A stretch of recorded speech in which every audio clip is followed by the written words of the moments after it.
바리케이트를 쳐야 합니다. 언론 양심의 역사를 이어갈 언론의 바리케이트를 칠 때다.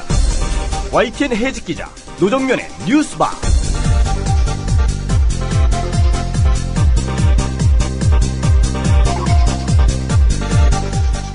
안녕하십니까. 9월 10일 뉴스바 문이 열렸습니다. 오늘은 어떤 뉴스들이 마련되어 있는지 메뉴판부터 살펴보겠습니다. 민주당의 국정원 개혁안이 당론 채택을 앞두고 있습니다. 주요 내용이 무엇인지, 관철될 수는 있는 것인지 개혁안 가다듬고 있는 문병호 의원 통해서 알아보겠습니다. 검찰총장 혼외 자녀 보도를 계기로 사생활 보도윤리 문제가 도마에 올랐습니다. 정보기관이 수집할 수 있는 정보의 범위에 대해서도 짚어봅니다. 박주민 변호사 연결하겠습니다. 조중동이 감추는 세상, 조감 세상에서는 밀양 송전탑 공사 재개 움직임을 알아보겠습니다. 또 기발한 풍자, 시사 애너그램 공갈도 여러분의 주문을 기다리고 있습니다. 잠시 후에 뵙겠습니다.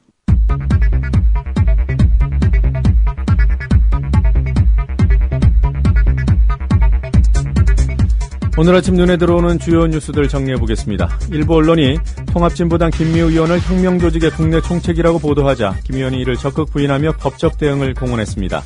김 의원은 어제 국회에서 기자회견을 열어 날조된 사실을 국정원 말만 믿고 보도한 언론사와 기자에 대해 민형사상 모든 조치를 강구하겠다고 밝혔습니다.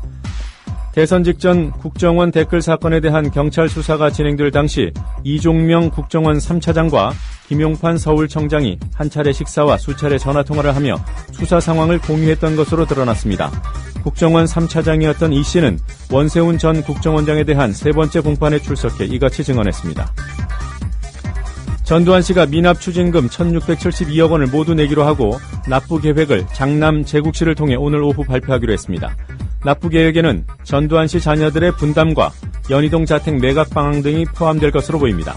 전 씨 측은 경호와 안전 문제 등을 이유로 연희동이 아닌 서울중앙지방검찰청에서 납부 계획을 발표하는 것으로 알려졌습니다. 정부와 여야, 서울시가 참여하는 무상보육 TV토론이 성사될 가능성이 높아졌습니다. 박원순 서울시장은 새누리당이 여야 정책위 의장과 현호석 경제부총리, 박 시장이 참여하는 공개토론을 제안했고 박 시장은 MBC 라디오와의 인터뷰에서 다자토론이든 1대1 토론이든 뭐든 좋다고 밝혔습니다. 박 시장의 말입니다. 새누리당의 약속을 서울시가 빚을 내서라도 책임지겠다 이렇게 말씀드리고 있는데 미안하다 이렇게 말씀하셔야 순리 아닙니까? 최동욱 검찰총장이 혼외 아들이 있다는 조선일보 보도에 대해 유전자 검사를 받을 용의도 있다며 적극 대응에 나섰습니다. 조선일보가 정정 보도를 거부하면 민형사 소송도 제기하겠다고 밝혔습니다.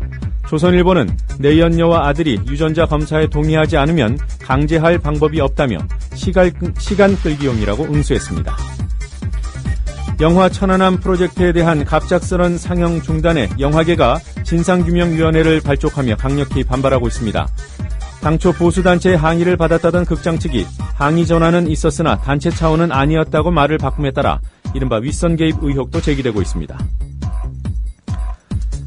일본산 수산물을 수입할 때 제출된 방사성 물질 미검출 증명서가 허위임을 우리 정부도 알고 있었던 것으로 드러났습니다. 민주당 남윤인순 의원이 식약청으로부터 제출받은 일본산 수입 수산물 방사능 검출 현황을 보면 일본이 안전하다며 제출한 검사 증명서 64건 가운데 62건에서 방사성 물질이 검출됐습니다. 간추린 뉴스였습니다.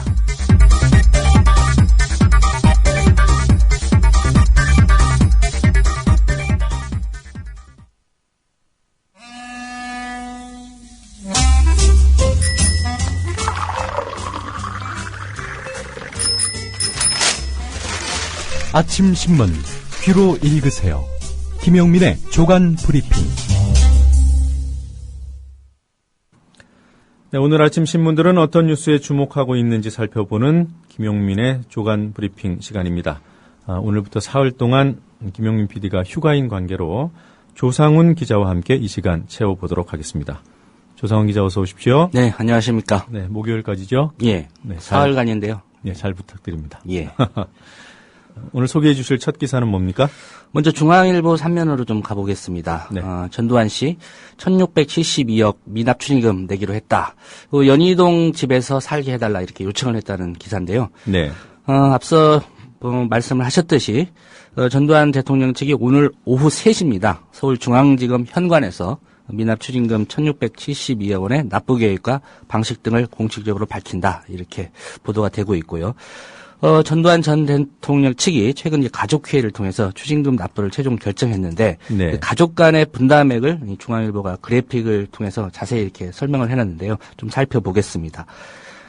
장남 재국 씨가 750억 원을 내기로 했다고 그러고요. 네. 차남 재용 씨가 500억 원, 그리고 삼남 재만 씨가 200억 원, 그리고 재만 씨의 장인이죠. 그 이상 동아원 회장이 100억 원, 그리고 딸입니다.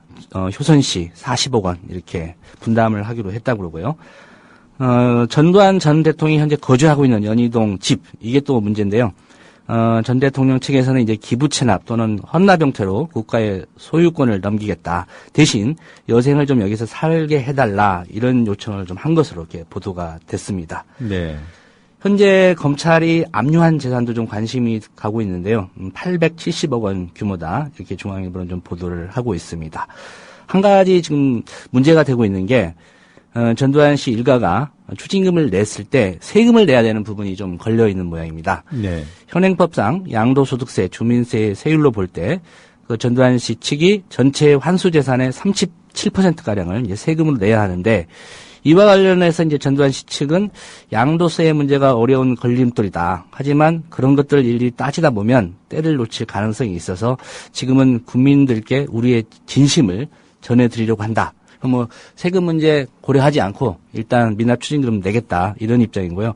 여기에 대해서 이제 검찰 관계자가 좀 입장을 밝혔는데 중앙일보 보도에 따르면 그 양도소득세 해결을 위해 깜짝 놀랄 만한 제안이 있을 가능성이 있다. 이렇게 검찰 쪽에서도 이 세금 문제에 대해서 전두환 씨 측과 좀 타협할 수 있는 여지를 좀 내보이고 있습니다. 그러니까 검찰 측에서 깜짝 놀랄 제안을 할 수 있다는 뜻인가요? 그렇죠. 예. 워딩 자체는 이제 검찰 관계자가 그렇게 말을 한 걸로 이렇게 보도가 됐습니다. 네, 그리고 이 중앙일보 이 표에 보면 그 장남, 차남, 삼남 얼굴은 다 나왔는데요. 예. 그 장녀인 효선 씨 얼굴은 그래픽 처리로 돼 있군요. 왜 그런 거죠? 사진을 확보를 못했던지. 네. 예. 아무래도 효선 씨가 언론에 그 사진이 공개된 걸 저도 본 적은 없거든요. 네. 중앙일보도 확보를 못한 것 같습니다. 이분이 그 새누리당 유명한 분의 부인이었던 분인가요? 예. 관련해서 제가 이 전두환 씨 일가와 관련된 기사여서 하나 또 골라봤는데요. 네. 국민일보 5면에 나온 기사입니다. 전어 싸움이라고 제목이 달아져 있는데요. 예. 그 새누리당의 그 윤상현 원내 수석 부대표죠. 이 윤상현 의원하고 이제 민주당 사이에 어제 설전이 좀 오갔습니다. 예. 민주당이 어제 이제 발끈한 게 전어 때문이다 이런 얘기인데요.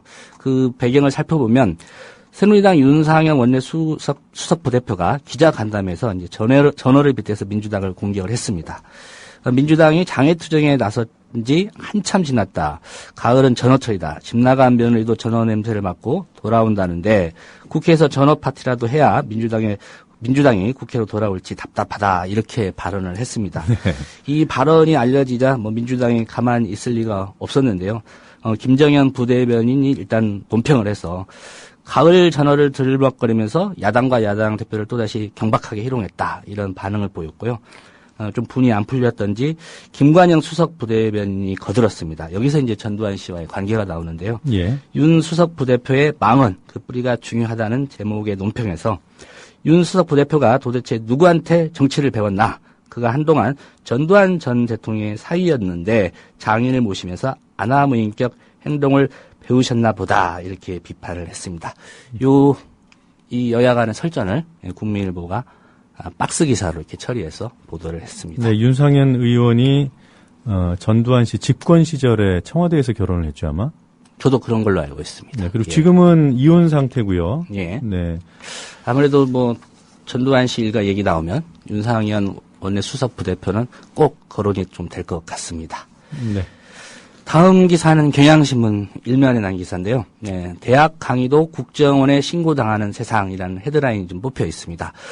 무슨 얘기인고 하니 대학에서 마르크스 경제학을 강의하는 30대 저술가가 학생으로부터 반자본주의 및 반미 사상을 갖고 있다며 국가정보원에 신고되는 일이 발생을 했다고 합니다. 예.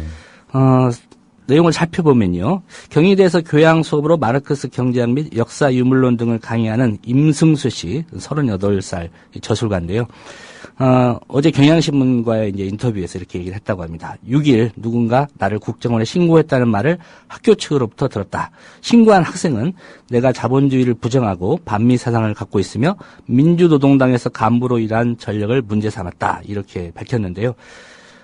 임 씨가 이런 얘기를 했습니다. 주위에서 최근 나처럼 신고당한 강의자가 또 있다. 이런 말을 했다고 합니다. 이게 아무래도 이제 지금 국정원이 좀 공안정국 드라이브를 거는 상황이다 보니까 이 학생이 어떤 판단을 했는지는 모르겠습니다. 이런 걸 가르치는데 이게 혹시 보안법 위반 아니냐라는 판단을 하고 신고를 한 것 같습니다. 말씀드린 대로 이제 임 씨의 사례는 이석기 의원 및 통합진보당 내란음모 사건 수사 이후에 우리 사회를 좀 엄습하고 있는 공안정국의 폐해를 보여주고 있다는 그런 지적이고요. 일례로 트위터에서 농담을 해서 국가보안법 위반 혐의를 적용받아서 재판까지 받았던 그 사진사 박정근 씨를 사례도 있었는데요. 이 박정근 씨를 변호한 이광철 변호사가 이런 얘기를 했습니다. 트위터 농담은 물론 생각만으로도 처벌받을 수 있는 세상이 됐다며 대학 강사를 신고한 것은 우리 국민들이 얼마나 주눅들어 있는지 보여주는 단면이다. 이렇게 얘기를 했습니다. 관련해서 전문가들이 이 같은 메카시즘, 이것들이 민주주의를 훼손하고 좀 사회를 위축시킬 것이다. 이렇게 좀 우려를 나타내고 있습니다. 대학 강의 주제 선택할 때 좀 주의를 해야 될 것 같습니다. 신고당하지 않으려면. 네, 근데 학생이 신고를 했다고 하는데 그 얘기는 학교 측의 설명인 모양이죠? 네. 그러니까 국정원에서든지 어디서든지 이제 학교 측으로 연락이 온 모양입니다. 네. 이 임 씨가 통보받은 것은 이제 학교 측으로부터 통보를 받았다고 합니다. 네, 알겠습니다. 예, 영화 그 천안함 프로젝트 상영 중단 얘기를 좀 해야 될 것 같은데요. 역시 경향신문 3면에 난 기사입니다. 예. 어제 그 영화 관련 단체 이제 기자회견이 있었고요. 문화 민주 국가로서 좀 부끄러운 일이다. 이거 해외 토픽이나 날 이야기다. 이런 입장을 밝혔는데요. 그 배후 의혹에 대해서도 여러 가지 얘기를 했었고요. 관심이 가는 게 이제 같은 면에 실린 기사입니다. 경향신문 3면에. 예. 주요 보수 단체들 그 상영 중단 요구를 했다. 이런 좀 의혹을 받고 있는데 이 보수 단체들이 상영 중단 요구한 적 없다. 이렇게 입장을 밝혔습니다. 그 메가박스 측, 천안함 프로젝트 상영했던 그 메가박스 측 사흘 만에 이제 그 상영을 중단했는데 그간 상영 중단 이후로 일부 단체의 항의와 시위라고 이렇게 입장을 밝혀왔었는데요. 예. 경향신문 기자들이 이 주요 보수 단체들을 직접 취재해 보니까 상영 중단을 요구한 적이 없다 이렇게 밝히고 있고요. 일부 단체에서는 상영 반대가 오히려 영화 홍보에 도움이 될까봐 일절 대응하지 않았다 이렇게 얘기를 했다고 합니다. 예. 일종의 노이즈 마케팅에 좀 이용이 될 수 있어서 자기들은 보수 단체들은 상영 중단 요구나 이런 걸 하지 않았다 이런 입장인데요. 의혹은 이제 메가박스 쪽에 좀 쏠릴 수밖에 없는데 메가박스 측이 뒤늦게 이런 입장을 밝혔습니다. 단체로 항의를 받은 적은 없다 이렇게 말을 바꿨고요. 욕설과 협박이 담긴 항의 전화에서 우리가 영화 관람을 방해하겠다고 말해서 일부 단체라는 표현을 쓴 것이다 이렇게 석연찮은 점 해명을 했고요. 네. 그러면서 코엑스, 서면, 전주지점 등에서 영화를 보고 난 다음 환불을 요구하는 등 항의가 있었다. 국가기관이 압력을 넣었다는 의혹은 전혀 사실무근이다. 이렇게 밝혔습니다. 예. 사실무근이라고 밝히는 걸 보니까 좀 더 의심이 가는 대목인데요. 어쨌든 지금 영화인 단체에서는 수사까지도 의뢰를 한다고 하니까 이 추이는 좀 살펴봐야 될 것 같습니다. 네. 자, 이 기습 이전 파문을 일으켰던 보호관찰소 문제 관련 기사가 올라와 있군요. 예, 동아일보 15면 주요 신문이 다 주요 뉴스로 다 다뤘는데요.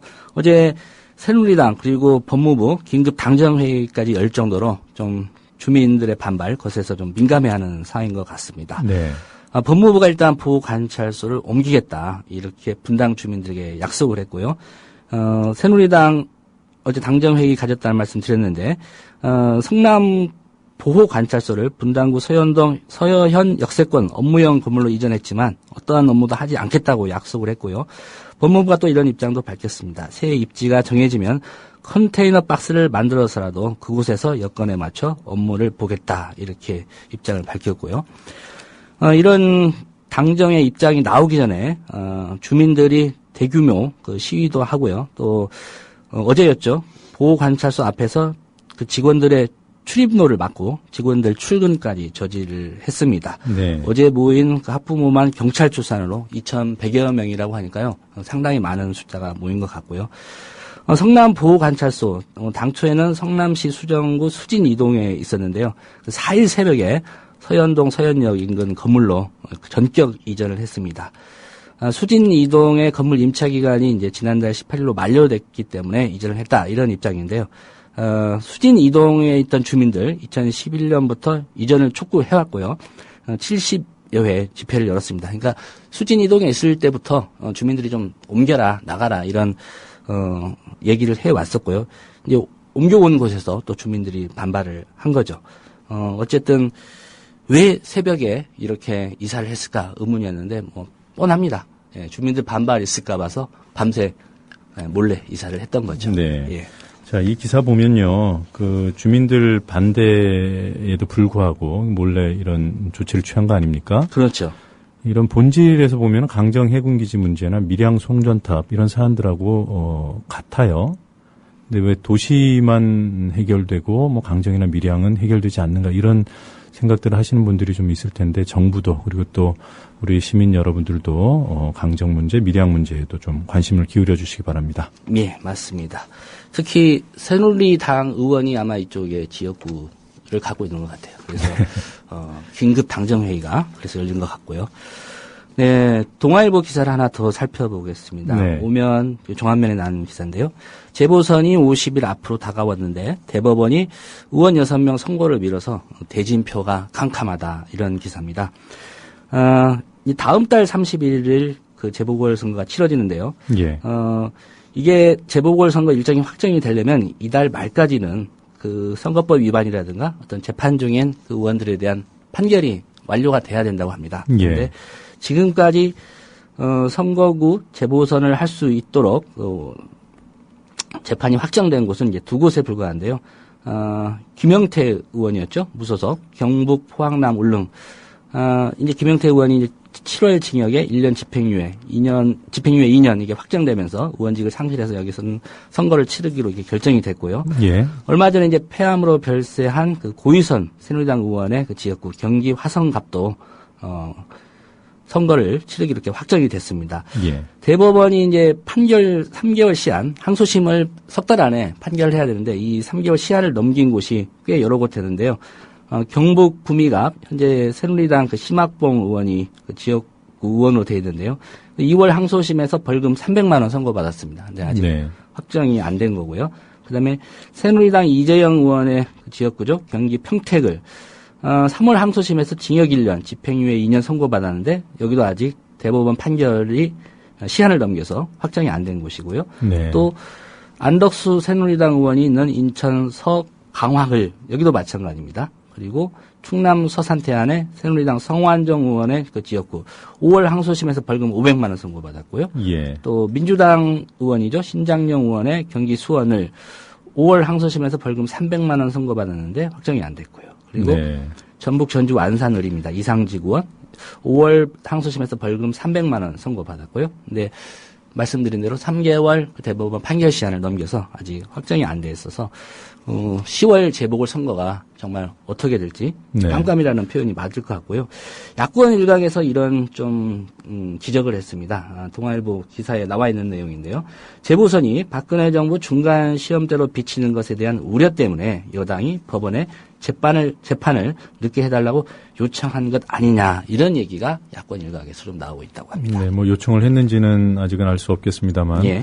특히나 그 안철수 의원 측 이번 10월 재보선을 기점으로 해서 본격 세력화한다 뭐 이런 전망들이 있었는데 그렇죠. 일정 좀 뭐 차질이 있을 것 같아요. 예, 뭐 선거 자체를 확정된 두 곳에서밖에 안 한다. 그러면 네. 뭐 안철수 의원이 아무리 세력화를 하려고 해도 선거 자체가 치러지지 않기 때문에 네. 예, 뭐 꿈에 불과할 것 같습니다. 뭐 아니면 다음으로 미뤄야 하든지요. 예, 뭐 미니 총선 이런 얘기가 있었습니다만 뭐 초미니 총선도 어려울 것 같아요. 예, 대법원이 뭐 어떤 행보를 이어갈지 이달 말까지는 좀 지켜봐야 될 것 같습니다. 예.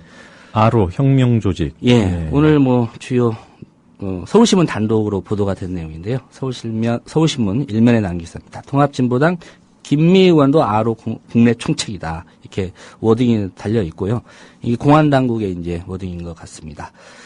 통합진보당 이석기 의원의 내란 음모 혐의 사건을 수사 중인 공안당국이 이석기 의원뿐만이나 같은 당의 이제 김미 의원, 성남 그 중원을 지역구로 하고 있는 그 지역구 의원인데요. 김미 의원도 국내 총책이다. 아로의 국내 총책이라는 진술을 아로 내부 협력자로부터 확보해 수사하고 있는 것으로 확인됐다. 이렇게 서울신문이 보도를 했습니다. 공안당국의 주장은 지난해 여름쯤 아로 내부 협력자로부터 이석기 의원과 김미희 의원이 북한 측과 지속적으로 의사소통을 하는 아로 국내 총책이라는 진술을 확보했다. 그러면서 아로 내부 협력자가 북쪽과 조직원들의 의사소통이 계속되는데 이 이석기 의원, 김미희 의원이 북쪽과의 의사소통 총책이라고 이렇게 진술을 했다. 예. 뭐 다른 증거가 있는 건 아니고요.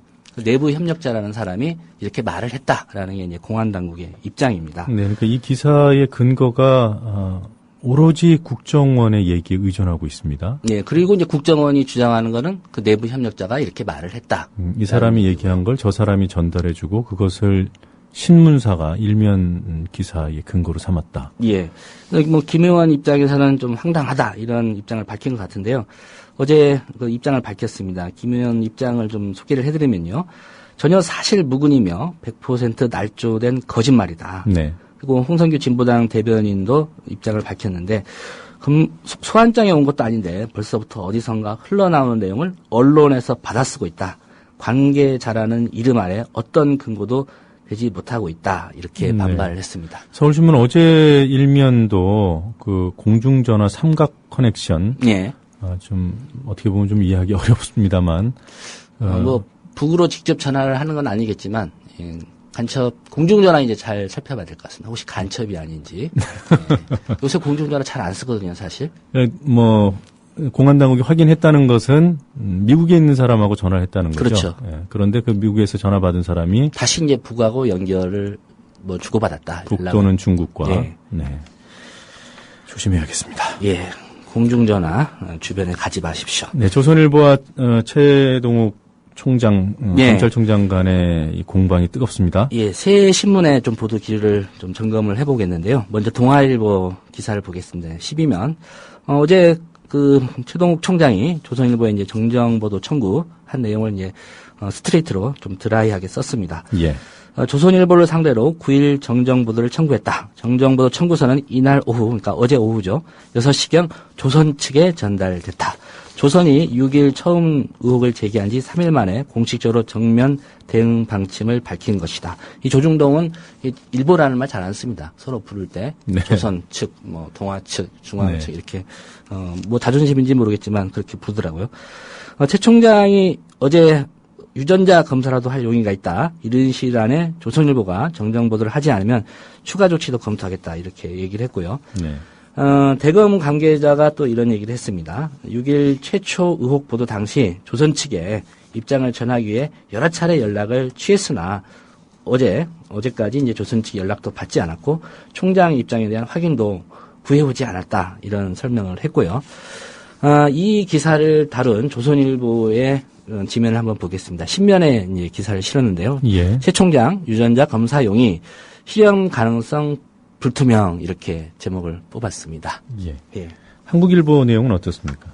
네, 한국일보는 이 조선이 이 취재를 한 배경 이걸 좀 의심한 것 같습니다. 그 조선일보의 상세한 보도 내용을 꼬집으면서 당사자가 아니면 입수하기 힘든 자료인데 이번 사태에 국정원이 컨트롤을 하고 있는 게 아닌가 이런 의심이 된다라는 그런 분석을 담았고요. 검찰 조직 다 잡고 외압 차단을 하겠다 이런 그 포석이 어제 최동욱 총장이 강공으로 선회한 배경이다 이렇게 좀 분석을 해놨습니다. 네.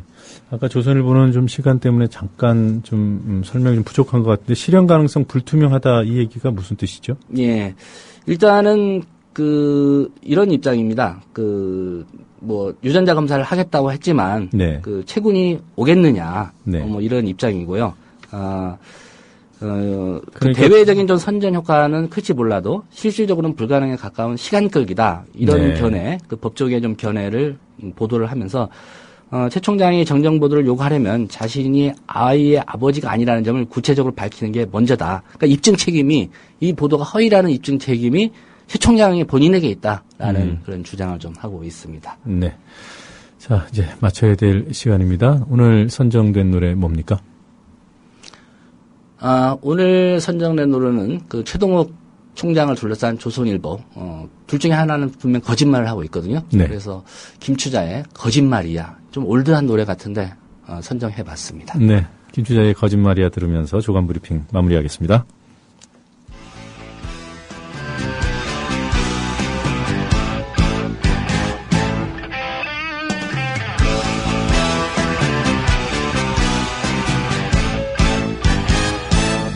거짓말이야 거짓말이야 거짓말이야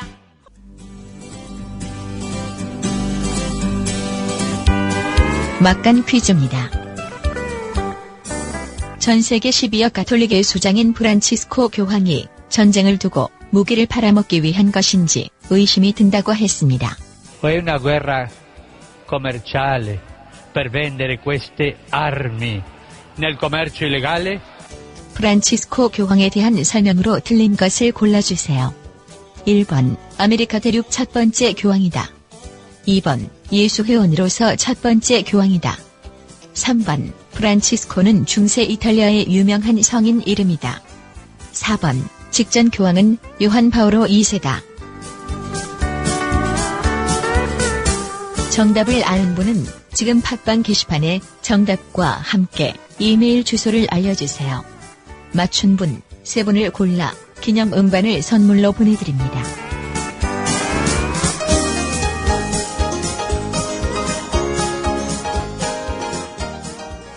돌발 영상을 보실 때마다 그 뒤에 숨은 제작자가 궁금하지는 않으셨습니까? 돌발 영상 노종면 PD. 자, 국보 1호 숭례문의 붕괴 가능성이 시간이 갈수록 더 커지고 있습니다. 네, 현장 상황을 좀 정리를 해주셔야겠어요. 네, 그렇습니다. 안녕하십니까. 뉴스타파 앵커 노종면입니다. 3년 5개월 만에 스튜디오 아닌 스튜디오에 앉아 카메라를 바라봅니다. 지금 여러분께서는 YTN 해직 기자 노종면이 진행하는 노종면의 뉴스바를 듣고 계십니다. 노종면의 뉴스바는 매일 아침 7시부터 9시까지 국민TV 라디오로 방송됩니다.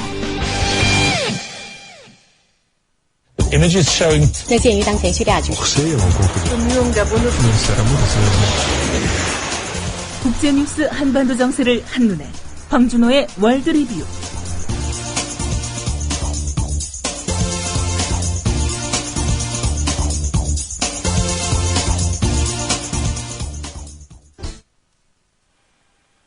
네, 한반도와 지구촌 둘러보는 시간입니다. 밤새 어떤 뉴스들이 들어와 있는지 국제뉴스 전문 캐스터 황준호 기자 연결해서 알아보겠습니다. 황준호 기자. 안녕하십니까. 안녕하세요. 예. 자, 러시아에서도 부정선거 규탄 집회가 열렸군요. 일요일에 러시아에서 지방선거가 있었는데요. 수도 모스크바 시장 선거에서 유명한 반정부 지도자 나발리 후보가 나왔다가 2등으로 석패하는 일이 있었습니다. 네. 이에 대해서 지지자들이 어제 항의 시위를 벌였는데요. 경찰 추산 9,000명, 집회 주최 측 추산 15,000명이 모였습니다. 시위대는 개표 과정에서 당국의 조작이 있었다라고 주장하면서 개표 부정이 의심되는 투표소의 재검표 그리고 2차 결선 투표를 해야 된다라고 주장했습니다. 작년 초에 푸틴이 3번째로 대통령이 됐을 때 선거 부정 시비가 있어서 상당 기간 시위가 있었고 푸틴 정권의 정통성이 크게 타격을 입었었습니다. 푸틴은 그런 위기를 모면하기 위해서 지방선거 직선제라는 카드를 내놨는데요. 그 지방선거에서도 이런 반발이 나오면서 또다시 정권의 정통성에 타격을 입게 됐습니다. 네, 구체적으로 어떤 부정이 얘기되고 있습니까? 모스크바시 선거관리위원회는 어제 오전에 개표 결과를 발표하면서 여당의 소비아닌 후보가 51.37%, 야당 나발리 후보가 27.24%를 득표했다라고 발표했습니다. 나발리 지지자들은 이 나발리가 이겼는데 뒤집혔다라고 주장하는 건 아니고요. 선관위가 개표 과정에서 기술적으로 조작해서 여당 후보를 50% 넘게 만들었다는 주장을 했습니다. 모스크바에서는 과반 득표를 못하면 결선 투표를 하는 제도가 있는데 그런 기회를 무산시켰다는 겁니다. 이게 기술적인 조작이 어떤 건지는 구체적으로 외신에는 나와 있지 않고 있는데요. 작년 대선 때 있었던 투표함 바꿔치기 이런 거는 아니었고 집계상의 어떤 기술적 조작이라는 의미인 것 같습니다. 그렇지만 선관위는 재검표도 할 수 없다는 입장이라서 상당 기간 논란이 될 것 같습니다. 다른 지방에서는 어떻습니까? 다른 지방에서는 아직까지는 부정 시비는 없습니다. 네. 대신에 야권 후보들의 선전과 약진 이런 것들이 크게 주목을 받고 있는데요. 대부분 여당 후보가 이겼지만 러시아의 4대 도시인 예카테린부르크 시장 선거에서 야권 후보가 당선됐다는 사실이 가장 큰 일이었습니다. 소련 해체 후에 러시아의 주요 도시에서 이렇게 여당 후보가 선거에서 이긴 것은 이번이 처음입니다. 푸틴 정부가 여당 후보한테 다양한 지원을 했는데도 불구하고 이런 결과가 나와서 푸틴 정부에 대한 국민들의 반발심 이런 것들이 얼마나 큰지를 보여주는 사례였습니다. 영국의 가디언은 푸틴 집권 13년 동안 가장 얘기거리가 많은 선거였고 집권당 후보가 누렸던 재정적, 행정적 특혜, 또 유리한 언론 보도 이런 것들 없이도 야권 후보들이 성과를 거뒀다라고 평가했습니다. 자, 푸틴의 시대가 저물고 있다. 이렇게 봐도 되는 겁니까? 그렇습니다. 푸틴의 인기는 석유, 가스 이런 천연자원을 팔아서 생긴 돈이 원천이었는데요. 그거를 수출해서 어쨌든 경기가 성장하니까 엄청난 인기를 그동안 누려왔는데 요즘 미국에서 셰일가스라는 게 등장해서 세계적으로 가스값이 떨어지는 상황 이런 것들이 푸틴한테 직격탄이 되고 있습니다. 푸틴도 9년 만에 지방선거를 부활시키는 식으로 이렇게 당근과 채찍을 같이 쓰면서 위기를 벗어나려고 하고는 있는데 추락을 막기에는 역부족인 상황입니다. 네. 러시아가 시리아의 화학무기 포기를 제안했다는 뉴스가 올라와 있군요. 러시아의 라브로프 외무장관이 어제 모스크바에서 시리아의 외교장관하고 회담을 하면서 시리아가 보유하고 있는 화학무기를 국제적인 통제에 맡겨서 파기하도록 촉구하고 또 시리아가 화학무기 금지 협약에 가입할 것을 요구했습니다. 여기에 대해서 시리아 쪽에서도 긍정적인 반응이 나와서 미국이 시리아를 공습하려고 하는 상황이 새로운 국면을 맞을 가능성이 있어 보입니다. 특히 공습에 적극적인 존 케리 미 국무장관이 일주일 내에 시리아의 모든 화학무기가 국제사회의 통제로 넘어온다면 위기를 해결할 수도 있을 거다라고 밝혔기 때문에 같은 날 밝혔기 때문에 실제로 그런 일이 이루어진다면 사태가 극적으로 타결될 가능성도 제기되고 있습니다. 네. 화학무기를 시리아에서 누가 썼나 이에 대한 논란도 여전히 있군요. 미국 정부는 공식적으로는 시리아 정부군이 화학무기를 쐈다는 입장입니다. 네.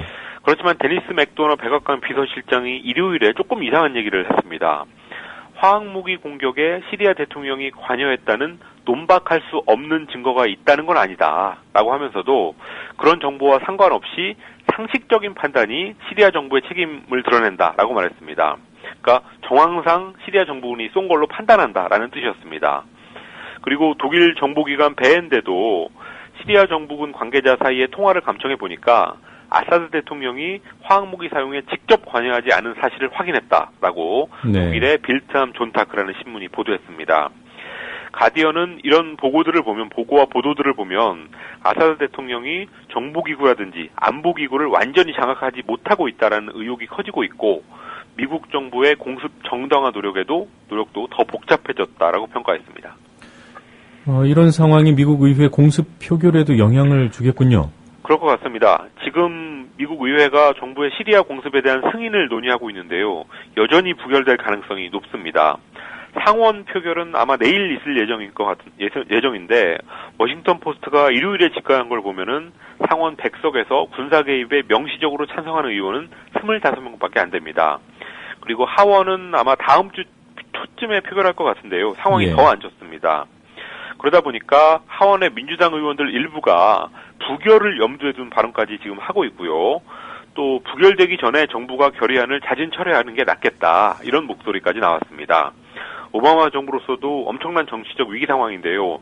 러시아가 제안한 그 화학무기의 국제사회 통제 이것을 그 누구보다 바라는 게 오바마 대통령이 아닐까 싶습니다. 네. 미국이 북한 핵시설을 타격하는 첨단 무기를 개발하고 있답니까? 미국이 전 세계 모든 지역의 목표물을 1시간 내에 타격할 수 있는 첨단 무기 개발을 진행 중이고 북한 핵시설이 주요 표적이다라는 내용의 보고서가 공개됐습니다. 미국 카네기 국제평화재단의 제임스 액튼 연구원이 이달 초에 낸 보고서인데요. 네. 대륙간 탄도미사일의 추진체를 이용하되 거기에다가 핵탄두가 아니라 재래식 탄두를 탑재하고 대기권 내에서 초음속으로 날아가서 목표물 상공에 이르면 거기서 발사하는 그런 신개념 미사일입니다. 2000년에 개발이 시작됐는데 아직 구체적인 계획은 확정되지 않았지만 최근에 오바마 행정부하고 의회에서 도입이 필요하다는 주장이 설득력을 얻고 있다고 합니다. 네, 가능성은 어느 정도입니까? 여러 가지 문제가 있습니다. 우선 탑재된 게 그게 핵탄두인지 재래식 탄두인지를 상대방이 레이더로는 알기가 힘들어서 네. 그걸 쏘면은 핵무기 발사로 오해할 수 있다라는 지적이 보고서에도 들어 있었습니다. 또 비용 문제인데요. 대륙간 탄도미사일이라는 것은 그 자체가 워낙 비싼 무기이기 때문에 거기다가 핵탄두가 아니라 재래식 탄두를 실으면 이 비용 대비 편익 이것을 볼 때 파괴력이 그 돈을 들으니 차라리 다른 방식으로 공격하는 게 낫다. 이렇습니다. 그렇기 때문에 대륙간 탄도미사일 이퀄 핵무기 운반체라고 그동안 상식적으로 이렇게 얘기가 되었습니다. 네.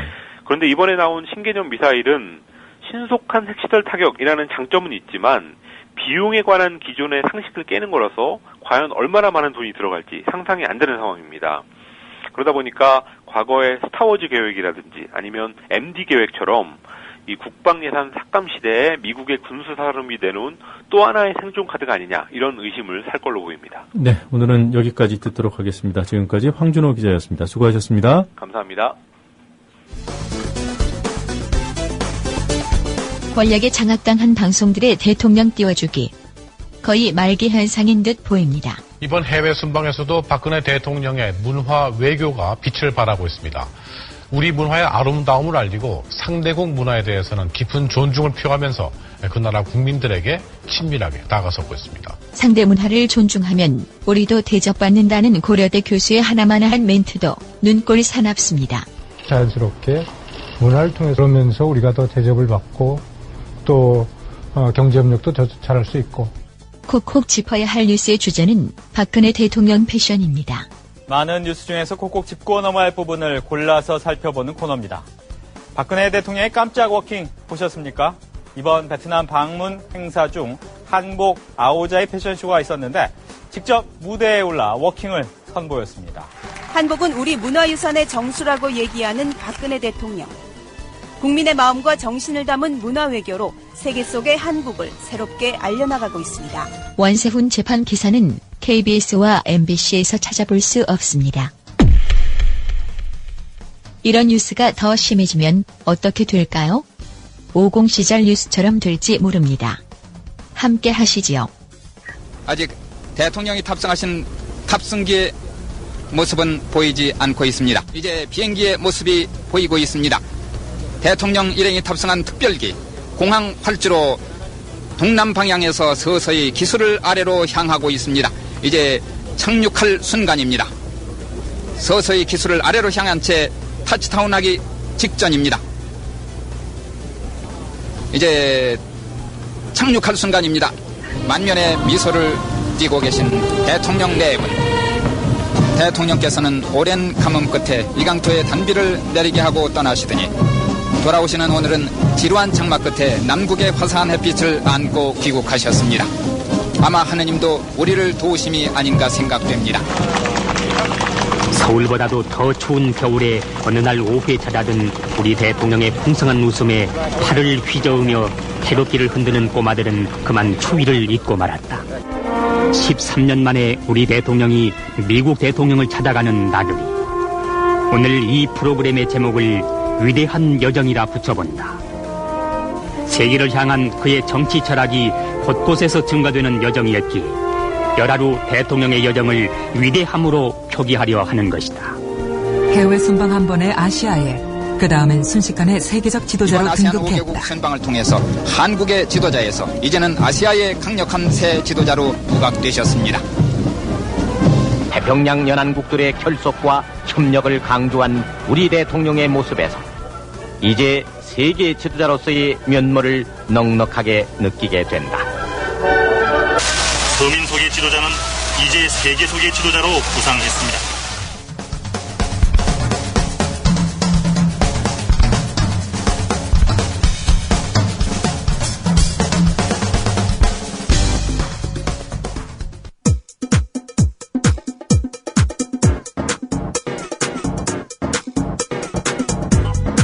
노정면의 뉴스바. 이제는 이슈 탐험입니다. 민주당이 다시 국정원을 외치고 있습니다. 국정원 대선 개입 진상규명과 국정원 개혁을 요구하다 내란 음모 사건으로 잠시 주춤했지만 더 이상은 여당과 공안 정국에 끌려다니지 않겠다는 뜻이 담겨 있습니다. 국정원 개혁안 발표를 위한 작업에도 속도를 내고 있습니다. 민주당 국정원법 개혁추진위원회 간사인 문병호 의원 전화 연결해서 민주당의 국정원 개혁안에 어떤 내용이 담겨 있고 또 관철될 가능성은 얼마나 되는지 알아보겠습니다. 문병호 의원님. 네, 안녕하세요. 네, 안녕하세요. 네네. 자, 민주당이 마련하고 있는 국정원 개혁안의 핵심 내용부터 좀 정리해서 알려주시겠습니까? 네, 핵심 내용은 세 가지 정도로 분류할 수 있는데요. 네. 첫째는 이제 국내 정보 기능을 이관하는 것이고요. 네. 두 번째는 역시 수사권을 폐지해서 이관하는 것입니다. 네. 그리고 이제 세 번째는 국회의 민주적 통제를 강화한다. 세 가지 내용으로 크게 볼 수 있겠습니다. 네. 자, 흔히 국내 파트로 불리는, 보도에서 국내 정보 파트 이렇게 불리는 부분이 어떤 내용입니까? 되게 이제 국내 정보, 정치 정보, 사회 정보 이런 것인데요. 네. 국내 정보가 이게 이제 이번 대선 개입이랑 정치 개입의 단초가 되는 것이고, 국내 정보 수집을 빌미로 해서 여러 가지 정치, 사회, 경제 모든 면에 개입하고,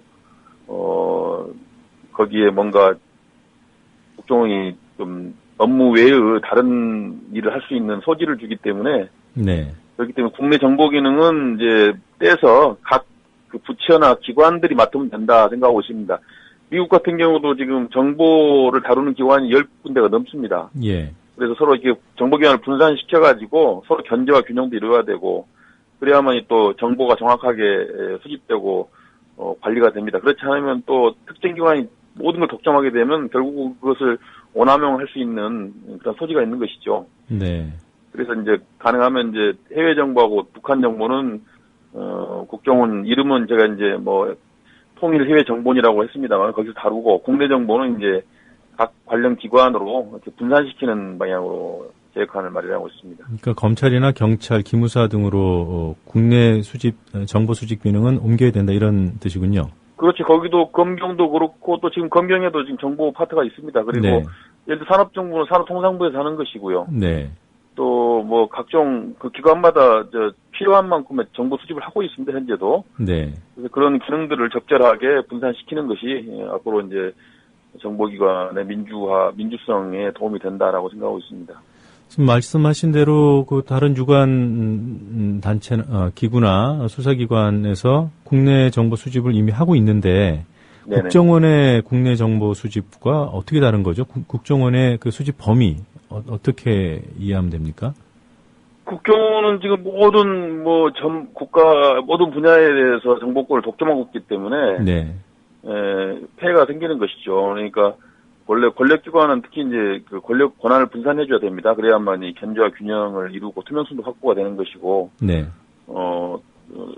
소위 말하는 이제 잘못된 길로 가는 유혹을 떨쳐버릴 수가 있는 것인데, 지금 우리나라 권력기관들은 국정원을 포함해서 검찰, 경찰 다 권력을 다 독점하고 있어요. 한 손에 쥐고 있기 때문에. 네. 그렇기 때문에 이제 모든 이제 폐해가 거기서 발생하는 것입니다. 자신들이 정보를 장악해가지고 그 정보를 오남용하고 활용해서 자기들이 원하는 목적을 달성하는데 활용을 하고 있다는 것이 가장 큰 문제입니다. 그런 것을 이제 방지하기 위해서는 이제 권한 분산을 하고 기관들도 여러 개가 나누어서 역할을 하고 하면은 서로가 견제도 되고, 그렇게 해야만 민주적 통제가 될 수 있는 것이죠. 네, 제가 이걸 여쭤보는 이유가요. 지금 말씀하시는 대로 이미 검경도 이런 정보 수집을 하고 있어요. 저희 언론사 그렇습니다. 같은 경우만 하더라도, YTN만 하더라도 국정원 요원도 출입을 하고, 경찰도 각 단위별로 출입을 하고, 그러니까 국내 정보 수집 기능, 국정원의 정보 수집 기능을 이관한다는 게 아니라 폐지해도 된다 이런 뜻 아닌가요? 그렇습니다. 특별한 국정원이 특별한 기능의 역할을 하는 것이 아니기 때문에, 예. 결국은 국정원이 갖고 있는 정보 수집, 국내 정보 수집 기능 폐지해서, 네. 다른 기관으로 이관이라는 표현도 좀 합니다만, 하여튼 현재 갖고 있는 권한을 다른 기관으로 이제 분산시키자. 네. 그것이 이제 국내 정보 파트 폐지 이관의 의미입니다. 네, 알겠습니다. 자, 이 수사권 폐지 문제에 있어서는 좀 첨예한 것 같아요. 예. 현재 국정원이 갖고 있는 수사권의 범위는 어떻게 됩니까? 현재 국정원하고 수사권 범위는 이제 형법성 내란 위반죄라든가 네. 또 군사기밀 보호법이라든가 국가보안법상의 죄라든가 이런 것들을 지금 다루고 있거든요. 네. 근데 이제 뭐 선진국 예를 보듯이 정보기관이 수사권을 동시에 갖는 나라는 없습니다. 네. 이것도 역시 권한의 독점 현상인데 정보기관이 수사권을 갖고 있다 보니까 자기가 수집한 정보를 가공하고 그것을 오남용시켜서 수사에 활용하게 되면 굉장히 이제 그 수사에서 문제가 생길 수 있는 거죠. 네. 그래서 뭐 조작 시비도 나오고 또 침소봉대한 그런 수사 결과가 많이 나오지 않습니까? 그래서 최근에 보면 국정원이 기소한 여러 가지 사건에 대해서 법원에서 무죄 판결이 굉장히 많이 선고됐습니다. 네. 그것은 바로 이제 정보기관이 수사권을 같이 갖고 있기 때문에 자신들이 갖고 있는 정보를 가공하고 활용해서 그 정보기관이 원하는 그런 목적에 기소를 하고 처벌을 하려고 하는 그런 문제가 생길 수 있다는 거죠. 네. 그래서 그거를 정보권과 수사권을 정확하게 구분을 해야 된다. 그런 취지고요. 그리고 그것도 마찬가지로 지금 검찰에도 지금 공안부가 있고요.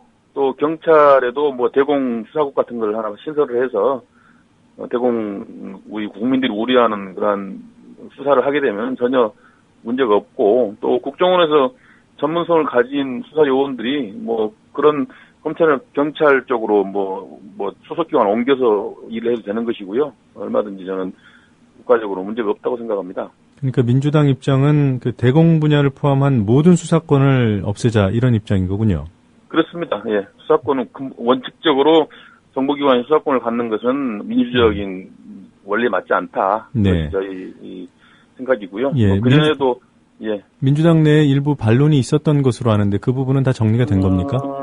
대공 수사권은 존치해야 된다. 지금 남북 분단 현실 또 국민들이 우려하는 바가 있기 때문에 네. 대공 수사권은 존치하는 게 옳다. 현실론도 있긴 한데 저희 개혁안에는 역시 이제 수사권을 폐지하고 이관하는 것으로 그렇게 가닥이 잡힐 것 같습니다. 왜냐하면은 수사권 존치 문제는 이제 또 여야 협상 과정에서 충분히 논의해서 또 반영할 수 있는 문제이기 때문에 일단 저희 민주당의 안은 조금 더 간명하고 국민들의 메시지를 정확하게 전달해야 하기 때문에 그런 방향으로 가닥을 잡고 있습니다. 네, 그 말씀은 여야 협상에서 다소 양보해야 될 여지를 둬야 되기 때문에 지금 민주당 안은 모든 수사권 폐지 이렇게 가는 거다 이렇게 들리는데요. 저희는 이제 원칙적인 것을 말씀드리는 거고요. 또 국민들에게 저희 민주당이 무엇을 추구하는 것인가 메시지를 정확하게 알려줘야 하기 때문에 원칙적으로 수사권 폐지하고 이관하는 것을 원칙으로 하고 있고요. 일부에서 말씀하시는 대공 수사권 문제는 조금 더 국회 논의 과정에서 충분히 논의한 후에 결론을 내려도 된다고 생각합니다. 네. 그러면 이렇게 이야기했습니다. 대공수사 분야는 현실적으로는 유보해놓는 정도 이렇게 이해하고 있는 거 아닙니까? 민주당 내에서도? 꼭 그런 건 아니죠. 가능하면은 폐지하는 걸 원칙으로 하고요. 네. 이제 또 새누리당 주장이나 또 관계기관 또 국민들의 여론을 고려해서 조금 더 신축적으로 고려할 수 있다, 그런 정도라고 봐야죠. 알겠습니다. 예산과 관련해서 국정원이 누리고 있는 각종 특권, 이것도 개혁 대상입니까? 네, 사실은 현실적으로는 지금 국회에서 가장 그게 이제 초점인데요. 네. 지금 국정원이 1년에 약 1조 원의 예산을 쓰고 있습니다. 예. 그 예산 총액에 대해서도 비밀이기 때문에 알 수가 없습니다, 제가. 국정원이 하는 일은 전부가 다 비밀이에요. 그래서 일반 부처 같은 경우는 예산 심의할 때 구체적인 항목까지 다 국회에서 심사하고 이것이 옳다 그러다라고 다 논의를 하고 있는데 국정원 예산에 대해서는 총액만 보고를 하고 국정원이 1,000억을 썼습니다라고 하고 끝나는 겁니다. 그 외에 일체 더 이상의 그 심의가 안 되고 있어요. 예. 그러니까 국정원은 우리가 비밀을 취급하니까 국회는 알 필요 없다. 우리가 알아서 하겠다. 이런 취지인데 정말 잘못됐다고 생각을 하고 있습니다. 그래서 국회에 이제 앞으로는 세세한 내용까지 다 보고해야 되고 다만 이제 국회의원들 또 이제 정보를 다루는 국회의원들을 또 거기에 비밀 누설 금지 의무를 둬야 됩니다. 네. 그래서 국회의원이 만약에 정보 교환부터 받은 국가 기밀을 누설하거나 뭐 언론에 알리거나 하면은 그 처벌하거나 징계할 수 있는 근거 조항을 둬야 되고요. 네. 대신에 또 정보기관은 국회에 와서 충분한 그 업무 보고를 하고 예산 보고를 해야 한다고 생각하고 있습니다. 네, 그러니까 그 예산에 관한 그 통제권을 국회가 가져야 한다 이런 뜻이군요.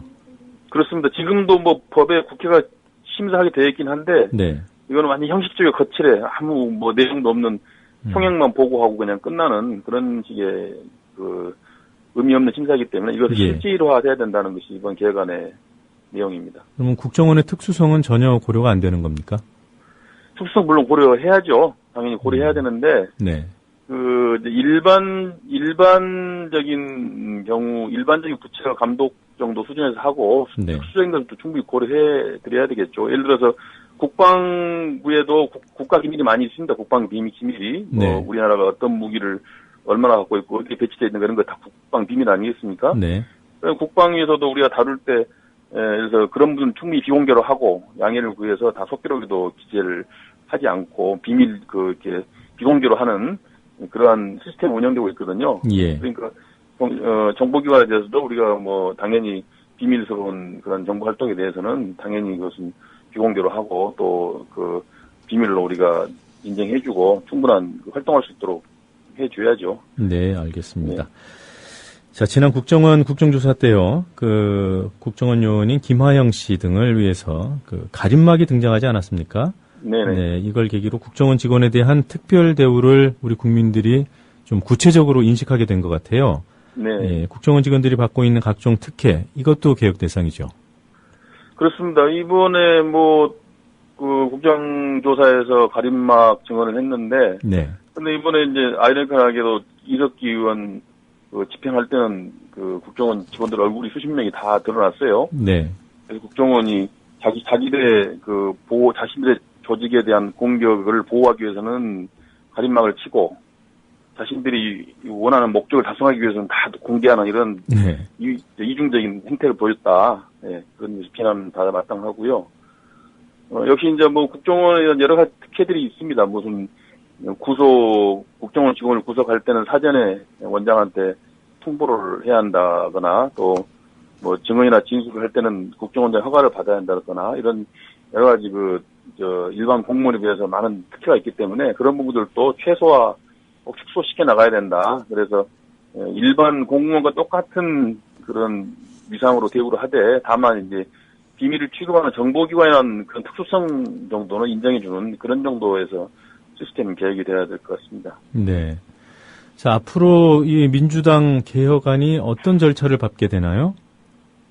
저희가 이제 당내 특별위원회를 구성했습니다. 그 특별위원회에서 이제 국정 개혁 초안을 만들고요. 네.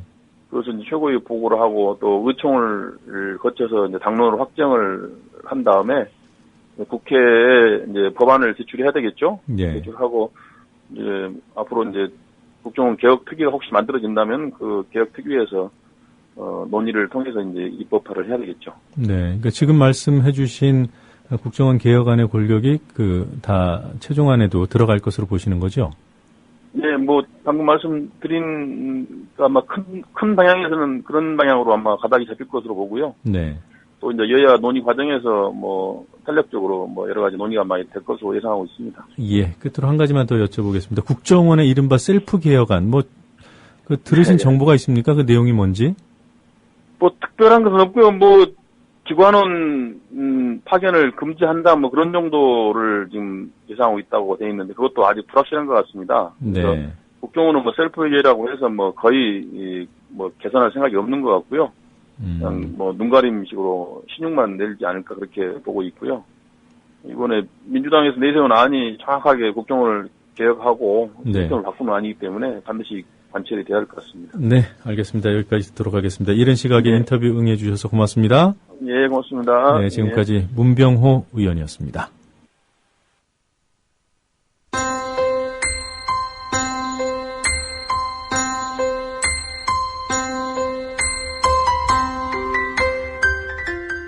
이 시간 하늘 풍경입니다. 아침 공기 제법 선선한데요.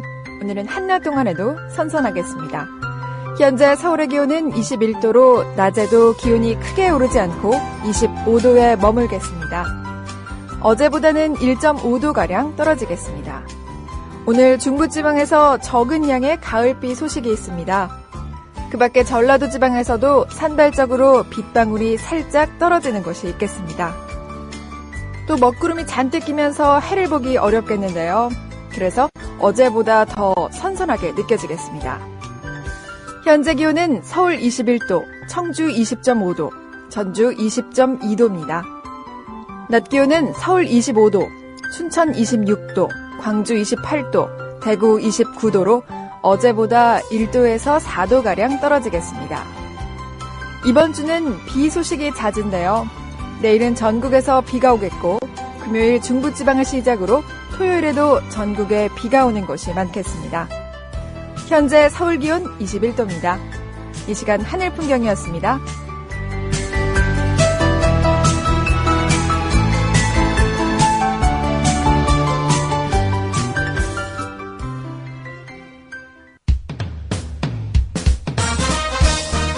공정한 시각, 따뜻한 관찰. YTN 해직 기자 노종면의 뉴스바. 이제는 초대석으로 함께합니다.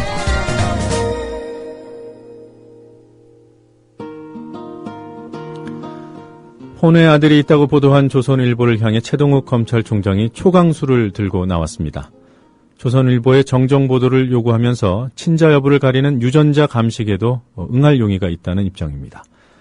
이 사안은 사생활과 관련된 진실게임의 성격을 띠고 있어서 공직자의 도덕성 문제와는 별개로 이들에게 선정적인 궁금증 불러일으키는 것은 사실이지만 과연 이 사안이 보도의 영역인지 그리고 보도에 등장하는 사실관계들이 정상적인 취재로 획득할 수 있는 것인지에 대한 냉정한 고민을 하게 합니다. 민주사회를 위한 변호사 모임의 사무처장인 박주민 변호사와 함께 이 문제 알아보도록 하겠습니다. 변호사님 어서 오십시오. 예, 안녕하십니까. 안녕하세요. 예. 네. 어제 고려대 강연은 잘 마치셨습니까? 예, 뭐 우여곡절은 있었지만 생각보다는 잘 마쳤다고 해야 되나요? 마쳤습니다. 예. 예, 뭐 몇 명이나 참석을 했던가요? 정확한 숫자는 제가 세보지는 못했고요. 네. 다만 그 주최 측에서 준비했던 의자가 있는데요. 그 네. 의자는 다 찼었고 그 뒤로도 많은 분들이 서서 저희들 강연을 봐주셨습니다. 예. 네. 청취자들께서 무슨 강연인데 그러냐 그러실 텐데 이게 이제 국정원과 관련된 강연을 고려대 예. 4.18 기념관에서 원래 하려던 것이었죠? 예, 맞습니다. 국정원이 이제 지난 대선 시기에 대선에 개입했었다라는 의혹에 대한 진실 그런 부분하고 그것이 정의와의 관점에서는 어떻게 봐야 되느냐 네. 이런 주제로 표창원 교수님하고 제가 이제 강연을 하는 그런 것이었고요. 원래는 말씀하신 대로 그 4.18 기념관에서 하려고 했었는데 학교 측에서 대관을 불허해가지고 네. 갑자기 장소를 저도 이제 고대 지명은 정확히 모르겠는데 민주광장이라고 네. 하더라고요. 그 민주광장에서 하게 됐습니다. 예. 네. 불허를 한 겁니까? 아니면 허가했다가 취소한 겁니까? 제가 전해 들은 바로는 처음에는 이제 대관을 허락했다가 네. 갑자기 이제 대관을 해줄 수가 없다. 네. 그러니까 취소를 한 것이죠. 네. 그렇게 돼서 갑자기 이제 장소를 야외로 옮기게 된 것입니다. 예, 알겠습니다. 최동욱 검찰총장에게 혼외 자녀가 있다는 조선일보 보도 보셨는지요? 예, 보도 봤습니다. 사실 어제 하루 종일 그 인터넷에서는 굉장한 이슈거리가 됐었죠. 네, 예. 이게 공직자로서 큰 타격을 입을 사안이고 여론의 비난도 만만치 않을 텐데 사실이라면 말이죠. 예. 법적으로는 어떻습니까? 일단은 우리나라에서는 뭐 저는 개인적으로 혼외자가 있다 뭐 하는 것이 이제 어떤 그 공직자의 공무 수행에 있어서 크게 문제가 되지 않는다는 그런 입장입니다. 네. 근데 이제 우리나라에서는 도덕적으로 아직까지는 그런 부분에 대해서 좀 엄격한 편이기 때문에 네. 도덕적 비난을 많이 받으실 수 있을 것 같습니다. 근데 법적으로는 지금 이 상황에 대해서 뭐 만약에 건다면은 간통죄라든지 아니면 이제 그 공직자로서 재산을 신고해야 되는 부분이 있는데 혹시나 이제 이쪽 그 혼외자나 또는 어머니가 되시는 분이죠. 뭐라고 불러야 될지 정확히 모르겠는데 그분의 어떤 재산적인 어떤 증여나 이런 게 있었다면은 그런 부분에 대해서도 제대로 신고를 해야 되는데 그런 것들을 누락했다. 만약에 그렇다면 네. 이제 공직자윤리법이나 이런 부분에서 문제가 될 수 있는 그 정도 네. 소지가 있을 것 같습니다. 네. 예. 조선일보가 그 Y씨라고 보도한 분, 그 뭐 흔히 내연녀라고 하죠. 예, 그렇군요. 네, 조선일보가 지난 6일에 일면 이른바 머릿 기사로 최초 보도를 했습니다. 예, 근데 그 예. 기사를 찬찬히 살펴보니까 예. 어디에서 누구에게 확인했다는 것인지는 근거가 안 나와요. 변호사님은 어떻게 보셨습니까? 예, 저도 보는데 사실은 그 굉장히 많은 자료를 인용을 했더라고요. 네. 그래서 상당히 구체적이고 또 사실에 입각한 보도구나라고 생각을 했는데 방금 말씀하신 것처럼 그러한 자료들을 누가 확보를 했었는지 또 누가 얘기를 해줬는지에 대한 부분은 빠져 있더라고요. 그래서 과연 이게 누구로부터 이런 어떻게 보면 좀 비밀에 가까운 정보를 네. 얻을 수 있었을까 의아해하고 있는 상황입니다. 예. 네, 뭐 구체적으로 그 지금 말씀하신 그런 자료들, 그러니까 이른바 그 내연녀의 가족관계 등록부, 예. 그리고 그 아들이 학교에서 썼다는 최동욱 이렇게 썼다는 기록, 예. 이런 것들이 그 본인 동의 없이 확보할 수 있는 것입니까? 아닙니다. 사실은 그래서 저도 어제 그 좀 궁금해서 좀 다 뒤져봤는데요. 예. 먼저 이제 가족 관계 등록부 같은 경우에는 가족 관계의 등록에 관한 법률에 의해 규율이 되는데요. 이 법에 따르면은 사실은 본인이나 배우자, 직계혈족이나 형제 자매의 경우에 이제 발급을 받을 수가 있는 겁니다. 네. 그리고 이렇지 않은 경우에는 누가 발급을 받을 수 있는지 좀 봤더니요. 국가나 지방자치단체가 직무상 필요에 따라 문서로 신청한 경우나 이런 경우에는 좀 받을 수 있는 예외가 있습니다. 네. 일단 이렇고요. 그다음에 이제 그 아들이라고 지목됐었던 최 군이 출국했던 정확한 시점이라든지 이런 네. 것들도 좀 보도가 됐습니다. 그렇다면 이제 출입국에 대한 어떤 기록도 봤다는 것인데, 그래서 출입국 관리법 시행 규칙을 또 봤더니 이거 역시도 본인이나 그 대리인이 아니면 확인하기가 어렵더라고요. 예. 물론 이제 법무부 장관이 지정한 어떤 공익상 필요하다 인정한 자라든지 이런 사람들 같은 경우는 또 볼 수가 있습니다. 아마 국가기관을 예정한 것 같고요. 네. 그 다음에 이제 학교생활 기록부죠. 아버지를 최동욱이라고 기재했던 거. 이것도 제가 한번 봤더니 초중등 교육법에는 역시 본인이라든지 이런 사람들이 아니면 볼 수가 없습니다. 다만 이제 학교에 대한 감독이나 감사의 권한을 가진 행정기관이 또 볼 수가 있고요. 그래서 전반적으로 봤을 때 이게 기자분이 직접 어떻게 보기는 어려울 것 같고 국가기관의 도움을 좀 받으면은 좀 볼 수 있는 것이 아닌가 이런 생각이 좀 들더라고요. 예. 네. 그러니까 그런 부분 때문에 지금 한참 여론의 주목을 받고 있는 국정원이 정보를 흘렸었던 게 아닌가 뭐 이런 얘기들이 일반인들 사이에서는 물론이고 언론계 그리고 검찰 내부에서까지 나들고 있는 게 사실입니다. 예. 그러니까 조금 전에 잠깐 말씀해 주셨습니다만 만약에 국정원이나 다른 정보기관이라면 이런 정보를 쉽게 습득할 수 있는 건가요? 네, 제가 지금 말씀드렸던 것처럼 이제 법령이 대부분 이제 국가기관의 경우 예외적으로 그런 정보들을 얻을 수 있는 것으로 규정이 되어 있습니다. 네. 관련 규정들이. 그래서 좀 국가기관의 도움을 받았을 거라고 생각은 약간 의심은 들고요. 근데 이제 그 국가기관이 이제 국정원인지 아닌지는 네. 아직까지는 알 수가 없는. 네. 네. 그리고 또 이 기자님이 뭐 굉장한 뭔가 인적인 네트워크를 가졌다면은, 근데 그렇게 해서 하셨다면은 사실은 관련된 규정들을 좀 어기신 게 되기 때문에 네. 예, 그런 부분에 있어서도 좀 문제는 될 겁니다. 예. 만약에 가족관계 기록부 같은 것을 당사자로부터 받지 않고 예. 수사기관이나 뭐 국가기관의 협조를 얻어서 입수했다. 그것은 어떻습니까? 사실 취재의 그 범위 안에 부분도 들어가나요? 좀 이상하죠. 왜냐하면은 이분들이 지금 어떤 범죄 혐의를 갖고 있는 피의자가 네. 아니지 않습니까? 그래서 수사기관이 이분들이 어떤 이런 것들을 구했다. 구체적인 혐의도 없는데 그렇다면 이거는 수사가 아닌 보통 우리 일반인들이 얘기하시고 법조인들도 뭐 얘기는 하지만 사찰이라고 볼 수도 있는 거거든요. 네. 그 다음에 또 재미있는 게 이런 어떤 공식적인 문서가 아니라 입주자 카드에 대한 얘기도 나왔습니다. 네. 입주자 카드에 누가 그 아파트에 산다 이게 기록이 돼 있는 거. 그거는 사실 이제 국가기관으로부터 얻은 게 아니라 그 아파트의 어떤 관리 부서로부터 얻었을 것인데 그런 경우도 사실은 그 어떤 수사 목적이라든지 이런 것이 아니고 어떻게 제공을 받았을까? 어떻게 보면 그분들이 사는 데 있어서 되게 안전과도 관련된 부분인데 그래서 참 신기하다. 이걸 어떻게 봐야 되냐. 그렇게 생각하고 있습니다. 그러니까 수사기관이라 할지라도 수사상의 필요가 있지 않으면 개인들의 정보를 수집할 수 없는 거죠. 그렇습니다. 만약에 그 수사상의 필요도 없는데 광범위하게 개인의 정보를 이렇게 구할 수 있다라고 한다면 정말 일상적으로 국민들의 그 사생활들이 수사기관들에 노출되는 것이 되는 것이죠. 그래서 그런 것들은 이제 뭐 경우에 따라서는 직권남용에 해당할 수도 있는 거고요. 여러 가지 어떤 그 범법행위에 해당할 수 있는 것입니다. 그럼에도 불구하고 국정원이나 뭐 다른 수사기관들이 마음 먹고 수집하겠다고 하면 그 정보를 관리하는 쪽에서 우리 못 준다 이러기는 좀 어려운 거 아닙니까? 사실 이제 우리나라의 여러 가지 어떤 그 법으로는 이제 안 되도록 되어 있는데 이제 특히 이제 국가기관 그 중에서도 이제 비밀스러운 정보 수집 업무를 담당하고 있는 국정원이 정보를 좀 달라라고 하면은 대부분의 국가기관에서 이거를 거절하기가 좀 어려운 그런 분위기가 있다고는 저도 알고 있습니다. 그런데 이 최동욱 검찰총장은 공직자란 말이에요. 그러니까 공직자에 대해서는 뭔가 정보 수집이 일반인에 비해서는 좀 더 넓게 인정돼야 되는 게 아니냐. 그래서 공직자에 관한 감찰과 공직감찰과 사찰의 구별.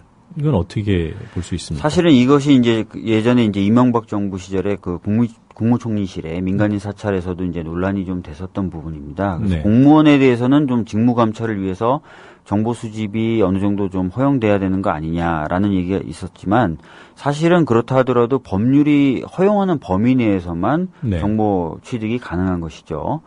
공직자라 하더라도 개인의 어떤 사생활의 비밀이라든지 이런 것들은 보호돼야 되기 때문에 관련 법에 규정되어 있는 바를 어겨가면서까지 정보를 수집할 수는 없습니다. 그런데 지금 만약에 이제 국정원이 만약에 이런 정보를 수집했다고 하면은 방금도 제가 이제 관련된 규정을 말씀드렸지만, 어떤 범죄 혐의가 없는데, 두 번째는 국정원은 또 직무 감찰하는 기구가 아니거든요. 그러니까, 그런 권한은 없습니다. 그러니까 권한 범위를 넘어서서 이렇게 이제 정보를 취득했다고 볼 수 있는 것입니다. 만약에 국정원이 했다면 그렇다면 이것은 법을 위반해서 개인의 어떤 사적인 정보들을 취득한 것이기 때문에 당연히 범법 행위라고 볼 수 있습니다.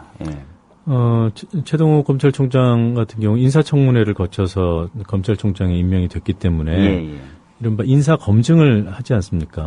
그런 과정에서 입수된 정보일 가능성은 없습니까? 만약에 그랬다면은 문제 제기가 인사청문회 당시에 됐었겠죠. 물론 이제 그 당시 인사청문회 분위기가 여야를 불문하고 최동욱 검찰총장 후보, 당시 후보를 칭찬하는 분위기였지만 그것은 사실은 뭐 여러 가지 살펴봤는데 흠잡을 데가 없더라라고 해서 칭찬을 한 것이지 처음부터 칭찬을 할 마음으로 칭찬한 게 아닙니다. 저도 그 당시에 이제 참고인으로 나갔었는데요. 야당 국회의원들이 뭐 애초부터 최동욱 검찰총장을 칭찬해야 되겠다 마음 먹은 건 아니고요. 뒤져봐도 없더라. 자료들을 열심히 긁어 모아봤지만 없더라. 이런 얘기들을 많이 했었거든요. 그래서 그런 부분에 있어서의 의혹은 좀 안 가지셔도 될 것 같습니다. 네, 정부 입장에서는요, 자신들이 내놓은 후보기 때문에, 인사 검증 과정에서 뭐 청와대 민정이라든가 국정원 쪽에서 인사 검증하면서 확보한 자료를 불리한 것은 공개하지 않고 있다가, 지금 흘렸을 가능성은 있지 않습니까? 정부 쪽이나 여당 쪽에서요? 뭐, 그럴 가능성은 있을 것 같기도 합니다. 근데 뭐, 중요한 것은 아직, 사실관계가 정확히 규명된 게 없어서 또 말씀을 더 진행하기는 좀 부담스러운 상황인 것 같습니다. 자, 이 보도 윤리의 문제, 국정원 배우설 뭐 이렇게 짚을 부분이 많음에도 불구하고 세간의 관심 진위에 쏠려 있는 것이 사실인 것 같아요. 그래서 이제 최동욱 총장이 유전자 검사에도 응할 수 있다. 이런 입장을 밝히지 않았습니까? 그런데 유전자 검사라는 게 본인이 하고 싶다고 해서 되는 건 아니잖아요. 그렇죠? 그렇습니다. 이 부분은 어떻게 생각해요? 이게 현실화되기 위해서는 어떤 조건이 마련돼야 됩니까? 사실은 어떻게 보면 정말 만약에 지금 내연녀 또는 내연의 아들, 참 어렵습니다. 이런 부분. 어떻게 불러야 될지 참 어려운데. Y씨와 예, 채군으로 Y씨와 하죠. 채군. 네. 예, Y씨와 채군의 협조가 없는 상황에서는 그 유전자 검식이라는 거, 유전자 검증이라는 것, 불가능하다고 봐야 되겠죠. 네. 예, 왜냐하면 그분들이 어떤 범죄를 저지른 것도 아니고 네. 자발적인 협조가 있어야만 되는데, 그런 부분에 있어서 이제 좀 많은 분들이 또 서로 뭐 어차피 안 될 거니까 저렇게 얘기하는 거 아니냐, 뭐 네. 이렇게 얘기하는 시각도 있긴 있는 것 같습니다. 예. 예. 만약에 소송까지 가게 되면요. 예. 법원에서 이거 진위를 가리기 위해서 유전자 검사하자. 이렇게 해서 Y씨와 채군을 유전자 검사를 받도록 종용 내지는 강제할 수 있는 방법은 없습니까? 사실은 이제 뭐 조선일보와 어떤 만약에 소송이 붙는다. 그리고 그 소송에서의 진위 여부를 좀 가리기 위해서 법원에다가 여러 가지 어떤 신청을 할 수가 있겠죠. 네. 신청을 할 수 있고 그 신청 중에 뭐 구인이라든지 이런 것도 있을 수 있겠죠. 그래서 그런 걸 통해 가지고 일정 정도 지금 말씀하셨던 그런 부분, 즉 유전 검사에 대해서 좀 강제하는 부분 가능할 것이라고 보여집니다. 예. 근데 와, 그렇게까지 해야 되는지도 참 의문이 좀 들기는 하고요. 예. 근데 가능은 합니다. 예. 또 그 대상이 11살 어린 예, 맞습니다. 학생이라는 예. 점에서도 최근에는 뭐 오늘 제가 보도된 건 아니고요. 좀 검색을 하다 보니까 그 채군의 사진을 또 어떤 분들이 또 좀 유포를 하고 있는 것 같습니다. 그래서 뭐 닮았냐 안 닮았냐 이런 식으로 하고 있는 것 같은데 참 총체적으로 좀 약간 어려운 그런 상황인 것 같습니다. 예. 예. 자, 이번 일이 국정원 대선 개입 사건, 그리고 또 내란 음모 사건, 검찰이 진행하고 있거나 곧 진행하게 될 이 수사에 어떤 영향을 미칠지도 관심이에요. 예, 맞습니다. 영향이 있을 것으로 봅니까? 예, 사실은 영향이 있을 겁니다. 어떤 방향으로든 영향이 있을 겁니다. 하나는 뭐 검찰뿐만 아니라 사건을 담당하게 되는 판사들에게도 네.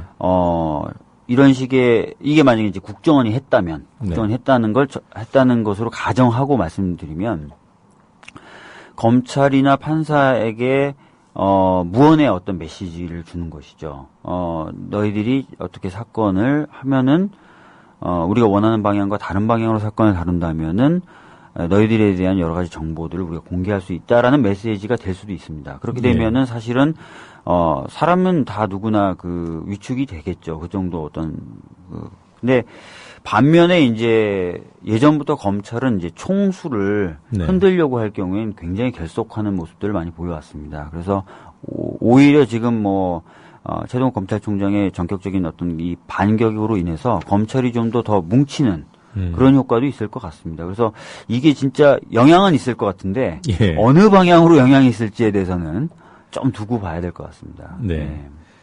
그 최 총장이 정정보도 요구를 조선일보가 수용하지 않으면 소송을 제기하겠다 이런 입장을 밝혔는데 소송으로 가면 절차가 어떻게 진행됩니까? 지금 정정보도 청구하는 방법은 두 가지가 있습니다. 언론중재위원회에다가 이제 조정을 신청하는 방법이 하나 있고요. 네. 바로 소송으로 가는 방법이 있습니다.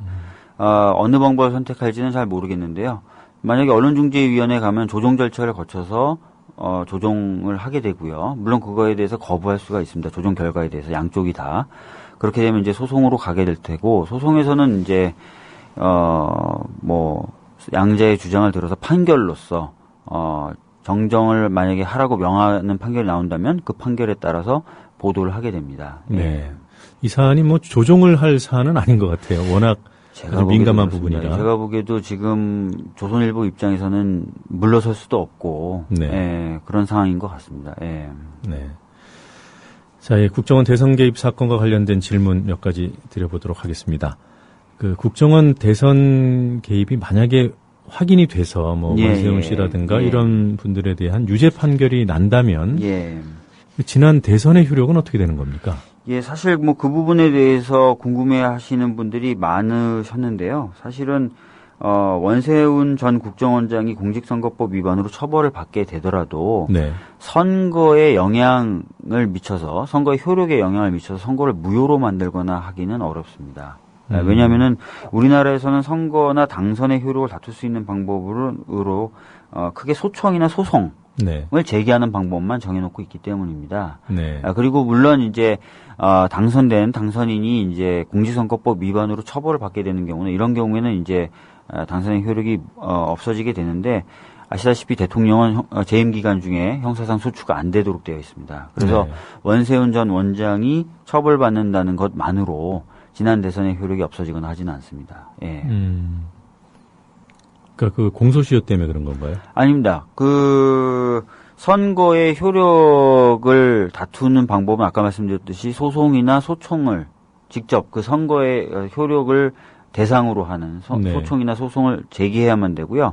근데 이거는 30일이 지나면 네. 선거일로부터 30일이 지나면 제기할 수 없도록 돼 있습니다. 그러니까 그 시간이 지나서 안 그렇습니다. 된다는 거잖아요. 예. 네. 그리고 또 당선됐던 당사자가 이제 형사처벌을 받으면은 또 무효가 되긴 하는데 아까 말씀드렸던 대로 대통령은 재임 기간 중에 형사상 소추를 안 받기 때문에 또 안 되는 겁니다. 네. 근데 그 30일이라는 기간, 그러니까 12월 19일부터 1월 중순까지 그 기간 동안 우리 국민들은 선거에 문제가 없었다는, 그러니까 국정원이 대선 이른바 뭐 댓글 사건과 관련해서 개입하지 않았다는 수사기관의 일방적인 그리고 또 잘못된 발표를 믿었단 말이에요. 그럼 그 기간이 상식적으로 보면 정지돼야 되는 거 맞는 거 아닙니까?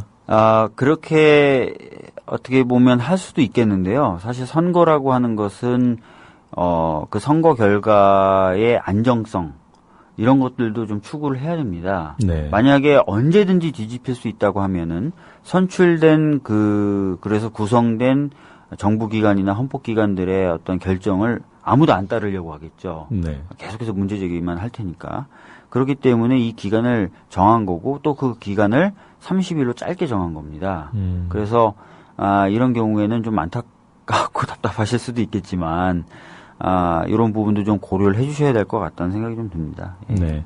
지금은 이제 법적인 책임과 관련된 말씀이시고 이와 뭐 정치적이거나 뭐 도의적인 책임 부분은 또 별개의 문제죠. 별개의 문제입니다. 사실 원세훈 전 국정원장이 처벌이 되고 또 그 과정에서 여러 가지 어떤 사실들이 구체적으로 밝혀진다면 뭐 저희들이 맨날 또 자주 말씀드리지만 미국의 닉슨 대통령 같은 경우도 사실은 워터게이트 사건이 발생한 지 2년 후에 사임을 했었거든요. 그래서 뭐 그런 도덕적 책임, 정치적 책임을 져야 될 만큼 충분한 사실관계가 밝혀진다면 뭐 이런 선거 소송과 상관없이 뭔가 조치가 있어야 되는 건 사실인 것 같습니다. 네.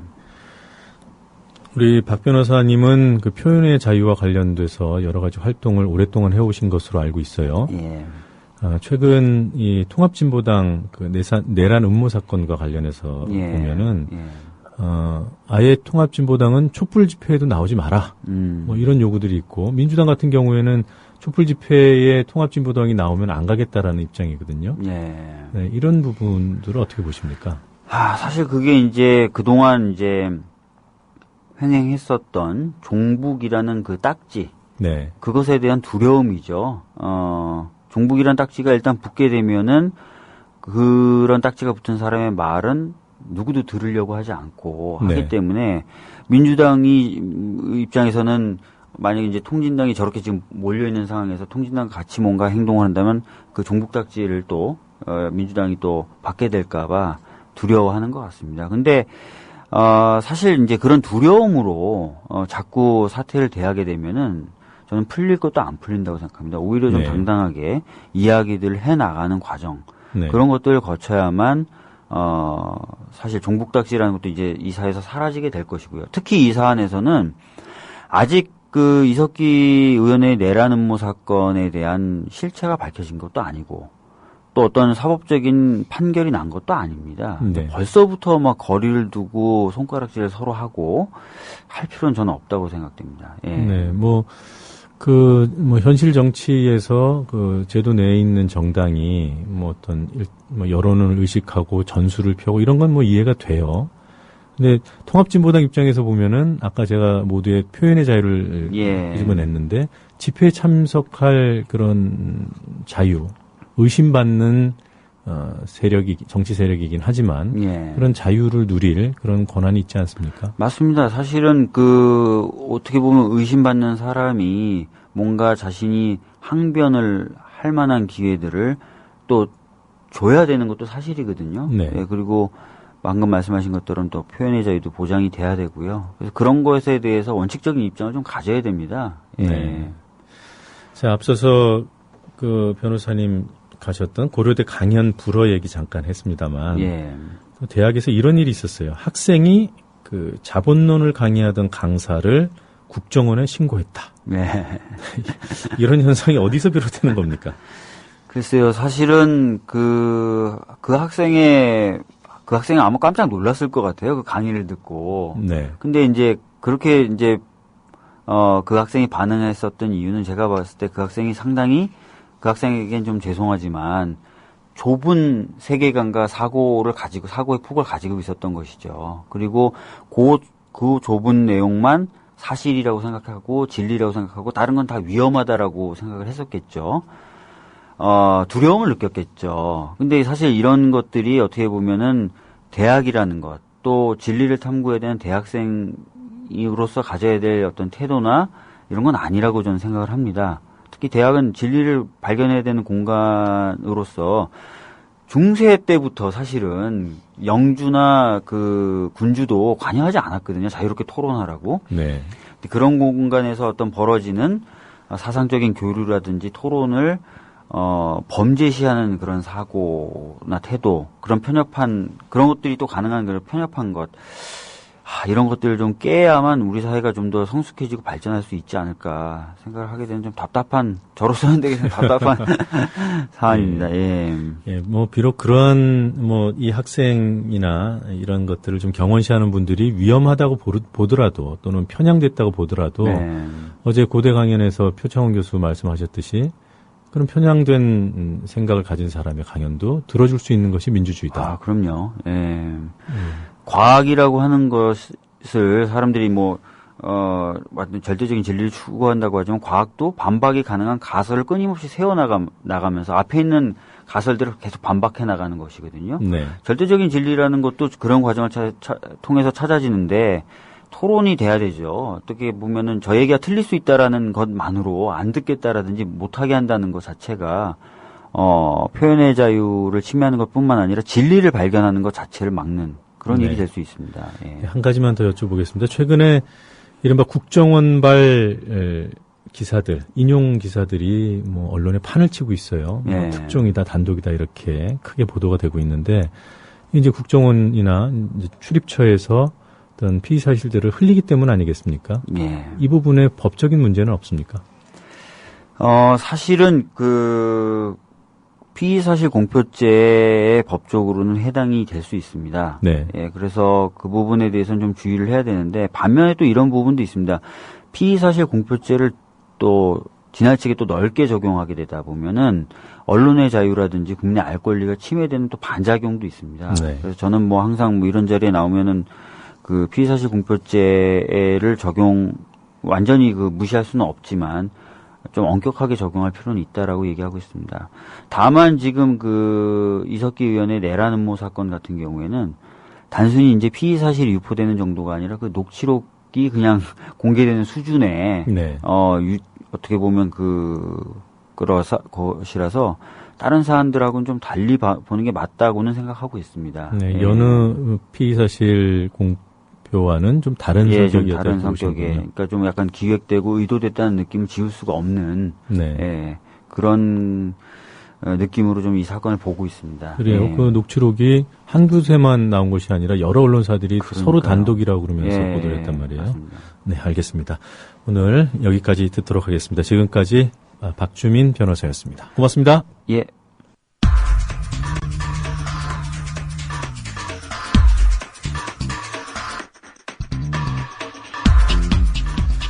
에너그램과 정치 풍자의 묘미를 함께 느껴볼 수 있는 시사 에너그램 공갈입니다. 문장을 구성하는 음절들을 재배열해서 전혀 다른 의미의 새로운 문장을 만들어내는 에너그램. 오늘은 박근혜 대통령의 순방 외교에 대한 언론의 평가를 에너그램 상자에 집어넣어 보겠습니다. G20 정상회의 참석에 이어서 베트남을 방문하고 있는 박근혜 대통령의 해외 순방에 대해 언론은 첫 번째 다자 외교라며 연일 의미 부여에 몰두하고 있습니다. 언론이 동원한 근거 불명의 평가들을 모아서 들어보시겠습니다. 박 대통령 다자 외교 무대 성공적 데뷔 G20 가교의 리더십 발휘 근해노믹스 맞춤형 세일즈 외교.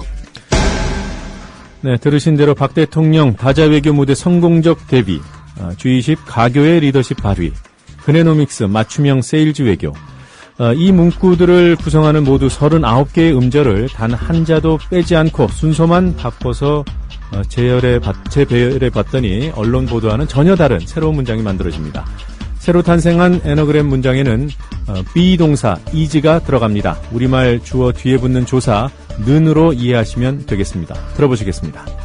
무적 박통교, 그네이노믹스 이즈, 대공 지령 리더십, 맞춤 대비형 가시배교, 대일 휘발성 외교의 자세다. 네, 풀어서 말씀드리자면 무적이라 할 만한 박통교의 그네노믹스는 대공 분야에서는 지령에 의존하는 리더십이요. 외교 분야에서는 가십에 의존하는 맞춤 대비형 외교요. 일본에 대해서는 휘발성 외교의 자세라는 문장입니다. 물론 애너그램으로 만들어낸 가공의 문장이죠. 여러분은 언론에 등장하는 표현과 이 애너그램 둘 가운데 어느 쪽에 고개가 끄덕거려지십니까? 원문과 바뀐 문장을 다시 한번 이어서 들으면서 마치도록 하겠습니다. 시사 애너그램 공갈이었습니다. 박 대통령 다자 외교 무대 성공적 데뷔, G20 가교의 리더십 발휘, 그네노믹스 맞춤형 세일즈 외교. 무적 박통교, 그네이노믹스 이즈, 대공 지령 리더십, 맞춤 대비형 가시배교, 대일 휘발성 외교의 자세다.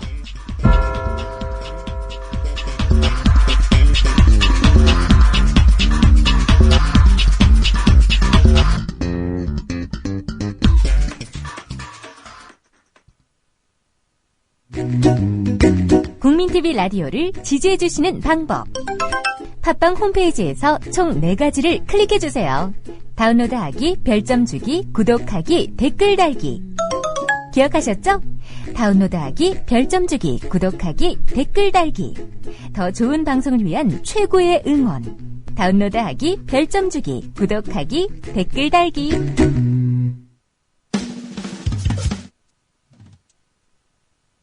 중동이 감추는 세상, 조감 세상입니다. 네, 오늘은 송정탑 갈등이 다시 우려되고 있는 밀양을 찾아가 보도록 하겠습니다. 경남 도민일보 표세호 기자 전화로 연결돼 있습니다. 표세호 기자님. 예, 안녕하십니까. 네, 안녕하세요. 자, 밀양 송정탑 문제 매우 오래된 갈등이지만 언론을 통해서 본 것은 공사를 둘러싼 물리적인 충돌 정도입니다.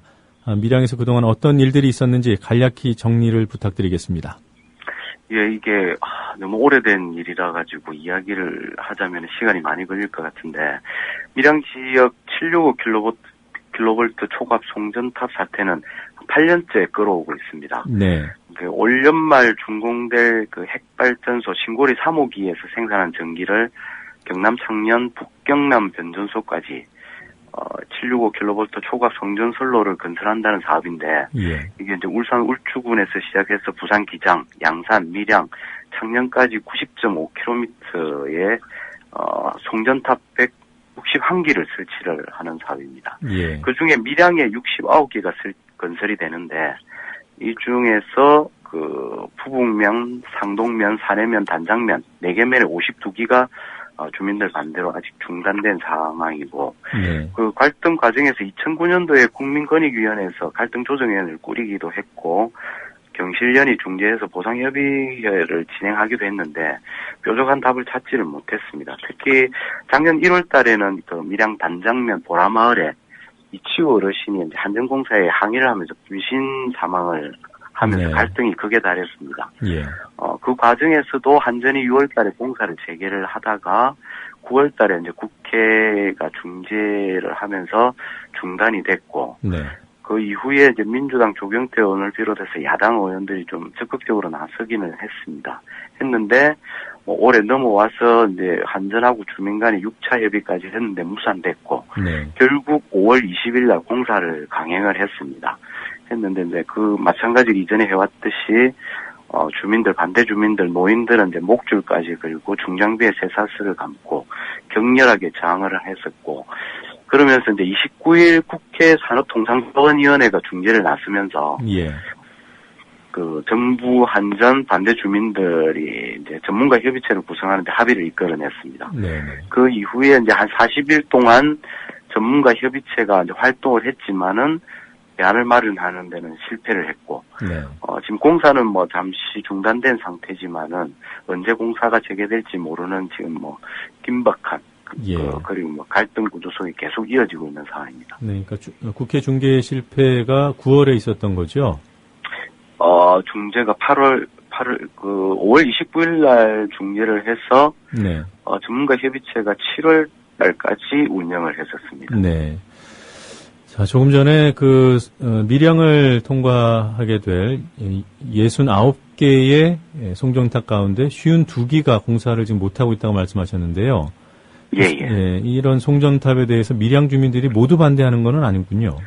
예, 모두 반대하는 것은 아니고, 일단 뭐, 반대 주민들은 송전탑, 송전선로가 지나가는 경과지인 건 이제 주민들이 대부분입니다. 네. 앞서 말씀드렸듯이 밀양 쪽 구간에 건설되는 이제 송전탑 중에 5개 면을 지나가는데 그 중에 청도면의 17기는 이미 공사가 끝났습니다. 네. 그 4개 면 지역에서도 찬성 주민들이 있기는 하지만은, 지난 8년 동안 과정에서 이제 주민 간 갈등이 이제 심해지면서 마을 공동체가 와해될 정도라고 이야기를 하고 있고, 네. 한전이 이제 특별 보상안을 발표를 하면서 지난 5월 20일 공사 재개 들어갈 때도 반대 주민들은 보상을 거부한다 이렇게 서명을 받아가 제출하기도 했습니다. 네. 그때 이제 뭐 서명한 주민들을 보면은 4개 면에 1,489가구 중에 1,813명 이제 주민들이 반대 서명을 했고, 네. 뭐 찬성 주민들은 계속 찬성 목소리를 내고 있는 그런 분위기인데,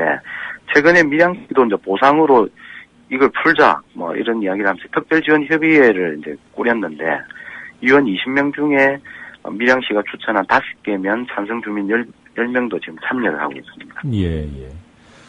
자, 밀양에 놓겠다는 765kV 송전탑, 이게 다른 송전탑에 비해서 특별히 더 문제가 되는 건가요? 이게 뭐 지금 송전탑 건설되고 있는 건 뭐 154, 네. 345 요게 대부분인데 우리나라에 건설되어 있는 것은 네. 최근에 이제 765kV 송전탑이 건설이 되고 있습니다. 초고압 송전선로인데 네. 높이만 해도 이제 100m가 넘는 수준이고, 문제는 이제 765kV 송전선로가 대용량 전기를 수도권에 보내기 위해 만들어진다는 것인데, 네. 이제 국책 사업이라는 이름으로 이제 지식민을 희생한다. 이렇게 해서 이제 계속 반발이 계속되고 있고, 서울과 경기에서 전기 소비량이 40%에 달합니다. 네. 그런데 실제 그 지역에서 생산되는 전력량은 얼마 안 되고, 이렇기 때문에 뭐 대규모 전원 개발지를 만들어 놓고, 현 문제는 이제 정부에서도 문제를 인정하고 있는 상황이고, 그 중에 이제 반대하는 이유 중에 이제 건강상 문제, 그리고 이제 재산에 미치는 영향에 대해서 이제 주민들이 계속 주장을 제기를 하고 있는데, 이 관련해서 구체적인 뭐 실태 조사는 나온 게 없습니다, 현재로서는. 다만 최근에 이제 민주당 장하나 국회의원이 문제 제기를 하고 이제 했던 내용을 보면은 장 의원이 한전으로 받은 이제 연구 보고서를 분석한 내용입니다. 네.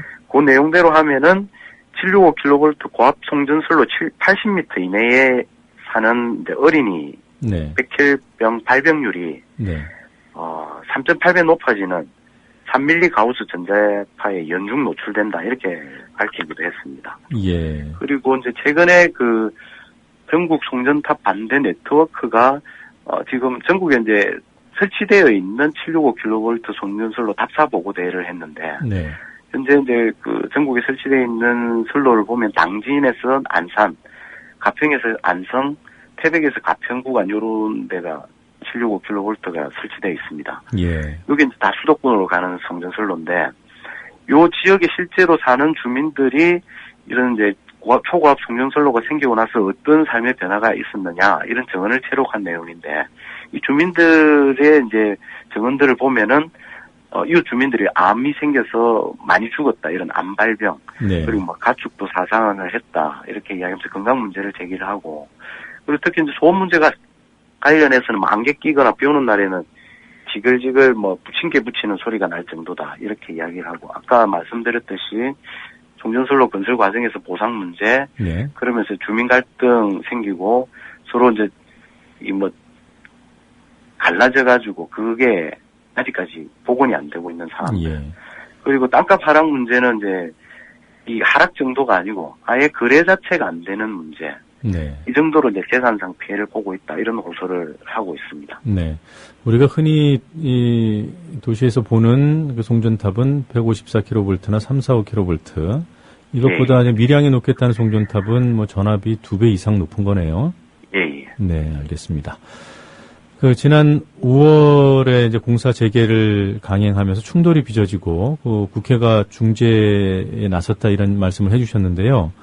여야 합의로 진행됐던 40일간의 전문가 협의체 활동, 예. 거기서 주민들이 요구하는 지중화 또는 우회, 이런 것은 예. 불가하다, 이런 다수 의견이 나오지 않았습니까? 반대 주민들이 이제 이전부터 계속 신고리 3호기에서 생산하는 전기를 우회 송전, 다른 네. 곳으로 기존 철탑을 송전선로 용량을 증설해서 우회 송전하거나, 예. 아니면 밀양을 지나가더라도 지정화를 하자. 네. 이런 주장들을 계속 해왔고, 지금도 마찬가지입니다. 이제 국회에서 중재를 하면서 전문가 협의체가 한전에서 3명, 반대 대책에서 3명, 국회에서 3명 해가 9명으로 꾸려졌는데, 예. 협의체, 핵심 활동 내용은 이제, 밀양 송전탑 갈등 해결을 위한 대안 마련이었습니다. 앞에 말씀드렸듯이 우회 송전, 그리고 이제, 지중화가 현실적으로 가능하냐, 이거 이제 전문가들이 모여서 이제 검토를 한 것인데, 지난 7월 8일까지 이제 40일 동안 활동을 마친 이제 협의체가, 다수결로 채택한 최종 보고서 내용만 보면은 우회 송전과 지중화는 불가능하다. 이런 내용이 결론이 나온 것은 맞습니다. 그런데 이제 최종 전체 위원들이 합의를 한 내용은 아니었습니다. 네, 그러니까 그런 다수 의견이 있긴 했지만 합의가 된 것은 아니다. 그래서 예. 최종 결론으로 채택되진 못했던 거죠. 예. 네. 자, 이 추석 이후에 공사가 재개될 것이라는 전망이 나오고 있더군요. 예, 그렇습니다. 지금 최근에 윤상직 산업부 장관도 추석 이후에 여건이 조성되면 이런 전제 조건을 달면서 조심스럽게 공사 재개 관련해서 이제 발언들을 하기 시작했는데, 그전에는 아예 공사 재개 시점 이런 거 물으면은 대답을 안 해왔었거든요. 예. 이제 아까 말씀드렸던 전문가 협의체 국회 중재에 이제 결론을 내지 못하고 이제 파행으로 끝나면서, 네. 국회가 이제 보고서를 채택을 하지 않는 대신 정부하고 한전에다가 보다 이제 적극적인 중재와 소통을 주문을 했습니다. 예. 그러면서 이제 윤상직 산자부 장관도 주민들을 만나는 활동들을 좀 적극적으로 했었고, 네. 예를 들면은 여름 휴가를 밀양에서 보내면서 지역 인사들을 만나는 그런 모양새도 보였습니다. 그런데 이제 활동 과정에서 이제 발언들을 보면은 반대 주민들이 요구하는 우회 송전과 지중화는 불가하다는 게 이제 결론이 나왔다. 예. 이런 이제 전제를 깔고, 그리고 이제 보상에 힘을 쏟겠다 입장을 되풀이하면서 공사 재개를 위한 어떻게 보면은 명분 쌓기를 해왔다고 볼 수 있을 것 같습니다. 예. 그러면서 이제 7월 말에 엄영수 밀양시장도 지금까지는 이제 밀양시가 한 발 빼고 있었는데, 발을 들여놓으면서 보상협의체를 구성을 해서 사태를 마무리 짓겠다. 예. 그리고 이제 지금 사태에서 외부 세력은 빠져라. 이렇게 이야기하면서 이제 네. 모양새를 좀 같이 만들어 갔는데, 네. 결과적으로 보면 정부 한전 밀양시가 이제 공조를 하면서 공사 재개를 위한 수순을 밟고 있다. 이렇게 볼 수 있을 것 같습니다. 네. 윤 장관 얘기 속에 보면은 공사 재개 시점을 잡는 주체는 한전으로 이렇게 네, 특정을 하지 사업자가 않았습니까? 한국전력이니까. 그렇죠. 예. 한전이 공사 재개 시점을 결정하는 데 있어서 어떤 점을 고려하겠습니까?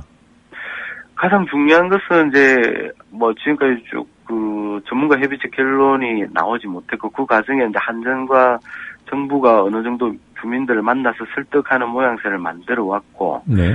그리고 이제 보상 협의체도 꾸려진 상황이고, 그렇기 때문에 이제 한전은 공사 강행을 하기 위한 이제 법적 수순도 좀 밟고 있습니다. 공사 방해 금지 가처분을 법원을 내놨거든요. 이게 이제 뭐 어느 정도 시일이 걸리니까 좀 준비를 해서 이 가처분이 받아들여지면은 공사를 좀 원활히 하겠다 이런 의도 같고, 문제는 이제 보상으로 지금 이 문제를 풀겠다. 정부나 한전이 그렇게 이야기를 하고 있으니까 경과지 주민들을 보상을 할 수 있는 근거 법안이 만들어져야 됩니다. 그렇기 때문에 9월 정기국회에서 그 송변전 시설 주변 지역 그 지원법 법안이 통과되느냐. 네. 그 통과되는 시점에 아마 이제 공사 재개 시점이 되지 않을까 이렇게 전망되고 있습니다. 예.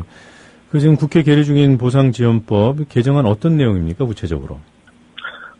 보상법 문제는 이전에는 보면은 이제 발전소나 송변전 시설을 만들 때 전원개발 촉진법에 따라서 지금 사업을 하고 있습니다. 현재도 마찬가지고. 네. 이 이제 전원개발 촉진법이라는 게 초법적인 법률이기 때문에 지금도 문제가 되고 말썽이 되고 있는데, 사업 승인 과정에서 이제 주민 동의도 필요 조건은 아닙니다. 네. 주민 동의가 없더라도 국책 사업이기 때문에 밀어붙일 수 있고, 그리고 전원개발 촉진법은 다른 여타법을 모두 뛰어넘는 그런 지위를 가지고 있다고 볼 수 있을 것 같은데, 예를 들면 자연공원법, 농지산지관리법, 그래서 하고 있는 허가 인가 면허 절차 이런 것을 모두 초월을 합니다. 그렇기 때문에 사업자가 개인 땅을 강제 수용하는 그런 과정들을 거쳐왔었고, 이런 이제 문제 때문에 사회 갈등이 이제 더욱 커지고 밀양같이 이제 반발이 거세기 때문에 이를 보완하고 이제 주민들을 피해를 이제 직접 간접적으로 보상하기 위한 이런 제도가 뒷받침돼야 된다. 예. 이렇게 하면서 여야가 각각 발의한 법 제정이 추진 중입니다. 명칭은 이제 송변전 시설 주변 지역 지원 법률, 일명 이제 밀양 사태 과정에서 밀양법으로 불리기도 하는데, 예. 내용은 이제 자치단체장이 입지선정위원회를 구성해서 자문을 하도록 하게 돼 있고, 입지선정 과정에서 이제 주민 의견 정치를 위한 사전 설명회나 공청회, 예. 그리고 송변전 시설 주변 지역 보상 지원 심의하는 그 심의위원회 구성, 그리고 송변전 시설 주변에 떨어진 땅값을 보상하는 내용, 이렇게 직간접적으로 보상하는 내용들이 들어 있습니다. 예. 자, 조심스러운 얘기입니다만 그 주민들께서는 보상은 필요 없다, 이대로 살게 해달라, 이런 입장 아니었습니까? 이게 이제 공사 재개됐다가 5월 20일 날 국회 중재로 중단되고 전문가 협의체 운영 과정에서 이 보상법이 이제 계류 중이었거든요. 예. 그 과정에 이제 6월 달에 이제 국회 산자위가 전원회의를 열어가지고 이 법안을 이제 조속하게 처리를 먼저 하자. 네. 6월 임시국회에 처리하려고 이제 전원회의를 모아서 상정을 했었는데, 그때 주민들이 국회까지 찾아가서 반대를 했습니다. 전문가 협의체 구성 중이니까. 네. 지금 법이 중요한 게 보상이 중요한 게 아니다. 그럼 지금은 입장이 바뀌신 건가요? 그렇지는 않습니다. 그때도 어떻게 이야기를 했냐면은 송전탑이 필요 없는 법을 만들어 달라. 보상은 더 받는 거 필요 없다. 이렇게 이제 이야기를 했고. 네. 지금도 마찬가지고, 아까도 말씀드렸듯이 한전에서 이제 특별 보상안을 냈을 때도 다수 이제 주민들이 보상 원하지 않는다 이렇게 서명을 냈듯이, 그런 이제 뜻은 그대로 유효한 상태입니다. 예, 그럼에도 불구하고 대책위가 국회에서 보상지원법 토론회를 연다는 소식이 있는데, 여기에 주민들이 반대하는 건 아닌가요? 이게 이제 내용을 보면은 이제 보상이라는 글로 초점만 맞춰보면은, 지난 8년 동안 이 갈등이 벌써 정리가 됐을 것인데, 돈으로 해결될 문제가 아니라는 거지. 그 앞에서도 이제 권익위원회에서도 갈등조정위원회를 하고, 경실련에서도 보상협의회를 실질적으로 하고 이랬지만은, 제도 개선에 대한 의견들은 나왔지만은, 실질적으로 이 사태를 정리를 못했거든요. 이거는 이제, 이 사태는 돈으로 정리될 문제가 아니다. 이게 이제, 대부분 이제 노인들인데, 자기가 이제 평생 동안 자기 삶의 터전을 돈으로 바꿀 수 없다. 나는 이대로 살면 좋겠다. 내 삶을 침해받지 않고 살았으면 좋겠다. 이런 이제 요구가 강한 것입니다. 그렇기 때문에 이제 지난 8년 동안 이제 갈등 과정 속에서 주민들은 정부하고 한전에 대한 신뢰를 아예 이제 잃어버렸다고 봐야 될 것 같습니다. 예, 알겠습니다. 자, 오늘은 여기까지 듣도록 하겠습니다. 다음 주 조감 세상에서는 제주 강정마을로 찾아가겠습니다. 지금까지 경남도민일보 표세호 기자였습니다. 고맙습니다. 예, 고맙습니다.